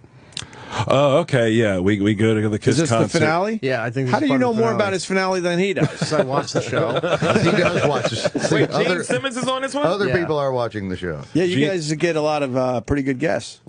We do. We've been getting better and better guests. My dream guest for 5th season is Henry Winkler. That's really. Oh, you can get him up there walking around the city he's all the time. completely easy. He's the sweetest man in the world. At this point, we tell him to stop showing up. No, he's the sweetest man in the world. My God. He's completely adorable. Yeah, he's an easy get. He's a totally How many easy times get. has Henry been on? 3 or 4 easily. A bunch, and he's here at Sirius at least All every the 3 months. time. All the time. He's completely We lovely. go, Henry, not now. We're busy. And he walks He's no longer the Fonz. Yeah. He's Ralph Malph He's now. Do whatever. He's Potsy Weber. He's Potsy. Potsy. We had Potsy on, too. Hanson Williams. We've had Potsy, Henry, and Ronnie. Howard. Man. I can say Ralph Ronnie because Malph we know just each a other single now. Tier. Right. Yeah, Ralph Malph we haven't had. He's the only Henry one. Winkler is And Aaron doable, so Moran. doable. Yeah, he That's loves easy. it. What's wrong with He you, loves Brian? stuff like that. I suggested it, and our director was like, "Nah, he wouldn't do it." And then See? What? No, fire that idiot. Yeah, no, he's good. We've had idiots. I'll tell you about him if you want. But. Suggest that you watch Fonzie doing some fucking H. Yeah. I'll show you who's cool. Right. I'll show you who's cool. I want to see him do it in that blue windbreaker, though. Not first one. Yeah, the blue not the leather windbreaker. jacket. Before the leather jacket. Yeah, what was this story there? It was too much to have the leather jacket at first? He was not going to be a main character. He was a secondary character. So they didn't play that much into it. And He just wore his light blue windbreaker that day. He was like the Urkel of Happy Days until he took over, Bang. right? Yeah. Urkel turns into Stefan. Right. Stefan's it up. That's the same We show. know God Henry damn it, has a New York Times best-selling children's book series. That's why he'll come on the show and promote it. Oh, that might be it your ties angle. into what they do. We didn't give a fuck about his children's books, but you might. How you go from Fonzie? Sorry, Fonzie. You go from Fonzie to Judy Bloom? How does that work? Are you there, God? That's how cool you are. That's how cool you are. Super Fudge. You're that cool. He also owns MacGyver. That was his show? He was one of the guys that created and executive produced MacGyver in the 80s. Right. That's when he started becoming the Jew that his parents wanted. Right. Behind the scenes, respectable. He's a good boy.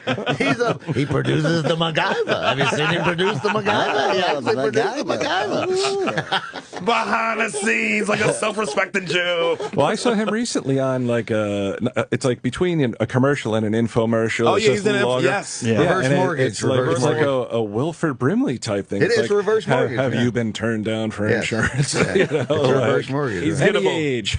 Well, we only have a few more minutes because we're on tight schedule. on Fridays, unfortunately. Wow. But so Kiss is in the final, the series Simmons. finale. Yeah, I didn't. Gene Simmons. They didn't show too much in the trailer for it, but yeah, they're all in full Kiss makeup as they're walking through the Who were you, lot. Brian? Who were you? Me, I was, who was I? There's only 4 of them. Star? I believe I was Ace. No, I was Ace. Ace yeah. is cool. You had a star? Right. It made sense. That's Paul Stanley. That's Stanley. Right. Which Ace one is like the silver. Oh, there he is. There Okay. you All are. right. Wow, you're a badass in that makeup. Holy fuck. Wow. No shit, Brian. Look at that. You are a Wait, is that Billy D. badass. Williams? That's Billy D. He was Man, on last week. Lando Yeah. Calrissian himself. He played Go Fish against Walt. To win a replica of the Millennium Falcon. Nice. Really? Yeah. Well, that's an impressive story. That's that's nerderific. unbelievable. That's nerderific right there. That's too damn yeah, good. Ace is the coolest. That's too so damn good good. for you. Yeah, Ace is pretty badass. As far as all the guys go, The DMC? I heard him on the on your show the other day, and it was exactly the same thing on set. Where you it's didn't have like, to talk. like, I said hi, I think, That and then was an it. hour later, I'm Bang. like, "Well, thanks for coming by." he asked He me was to- great, though. He really Amazing. was. He asked me to host his panel at a comic book show in L.A., and I said absolutely for 2 reasons. One, it's an honor because you're a legend. 2, I knew just like Opie, I would be like, "Hey, so here's Daryl," and You don't really I have would to do just sit down and anything. do nothing. Yeah. When you do this every day, I mean, it's a great gig, obviously. Oh yeah. But when you know you have one of those, Adam West. when you have one of those guests where you can just say hi and they go, "Oh man, it's the best feeling." Yeah. Yeah, take a little break that day. Yeah, on our How was podcast Adam we don't West? have guests, so we're constantly forced to talk. Right. How's Adam West? He was great. We never man. met him.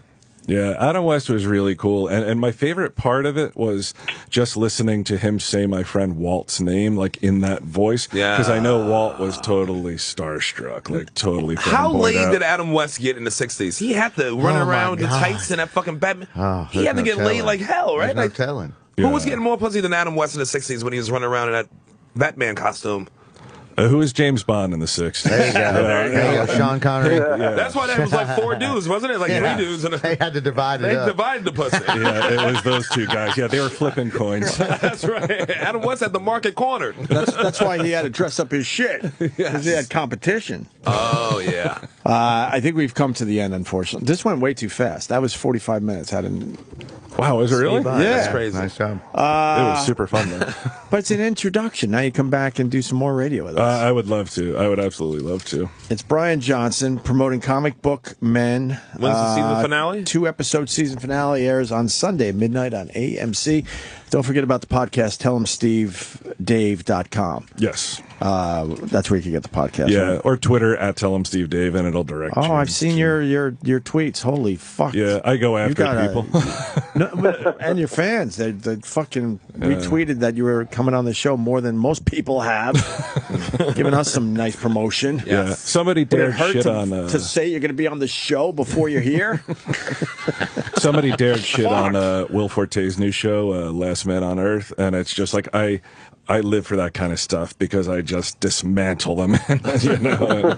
And it doesn't mean I'm right. You're entitled to your opinion, but I can't stand it. It's like, oh, shut the fuck up, you troll, you stupid asshole. Stupid asshole. You're right to say that.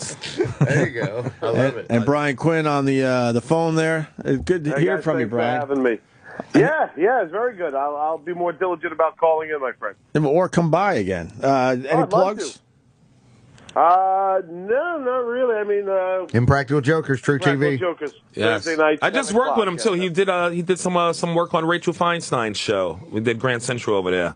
Oh, that was a blast. We had a man. fun I time love over there. It Rachel was fun. so much. Yeah, Sherrod Small's that was on fun. every TV show except for Brian Johnson's. I'm over there soon. I'm Hey, coming over there. Season 5, baby. He'll be over there with a comic book soon enough. Damn right. All right, take it easy, guys. All right. See you later, Q. Eric's saying we got to go. All right. Sam's doing his show today, what, 3? 3 o'clock. And then Eric's got his show tonight 7. at 7, 2 hours now on Fridays, killing it Right. for us. And we got Sherrod Small, just gave us an amazing week of radio. Thanks, I love you Sherrod. guys, man. We're family now. What are we plugging? Absolutely. we I'll are. be at the Stand and Stand Up New York all weekend doing Okay. shows. And I'll be at Eastville. That's right, in There you Eastville. go. That's 3. And then the new show on True TV is coming out in like 2 weeks. And then Are you replacing the some other Practical shit. Jokers? Maybe. It sounds like a cue's like I've got nothing to promote. He's standing next to my grill in 3 weeks on a Sunday afternoon at 4 o'clock. That is true. He's on my be deck. doing some grilling at He's thing. on my deck. He really has a barbecue in New York City. I have a barbecue He's too. been there. I have a He's been backyard there. too. He's a couple blocks from me. That's true. How do you have a barbecue too? I have a backyard. He has a back deck. He's moving on up. I have a heat lamp in my backyard. I have a heat lamp and fucking barbecues are illegal in New York City. You sons of bitches. I got even more. My heat lamp is propane. Right. Wow. That's so is illegal. mine. That's going to be like the Great Right. Chicago Fire, man. You guys going to burn the city down. That's a myth.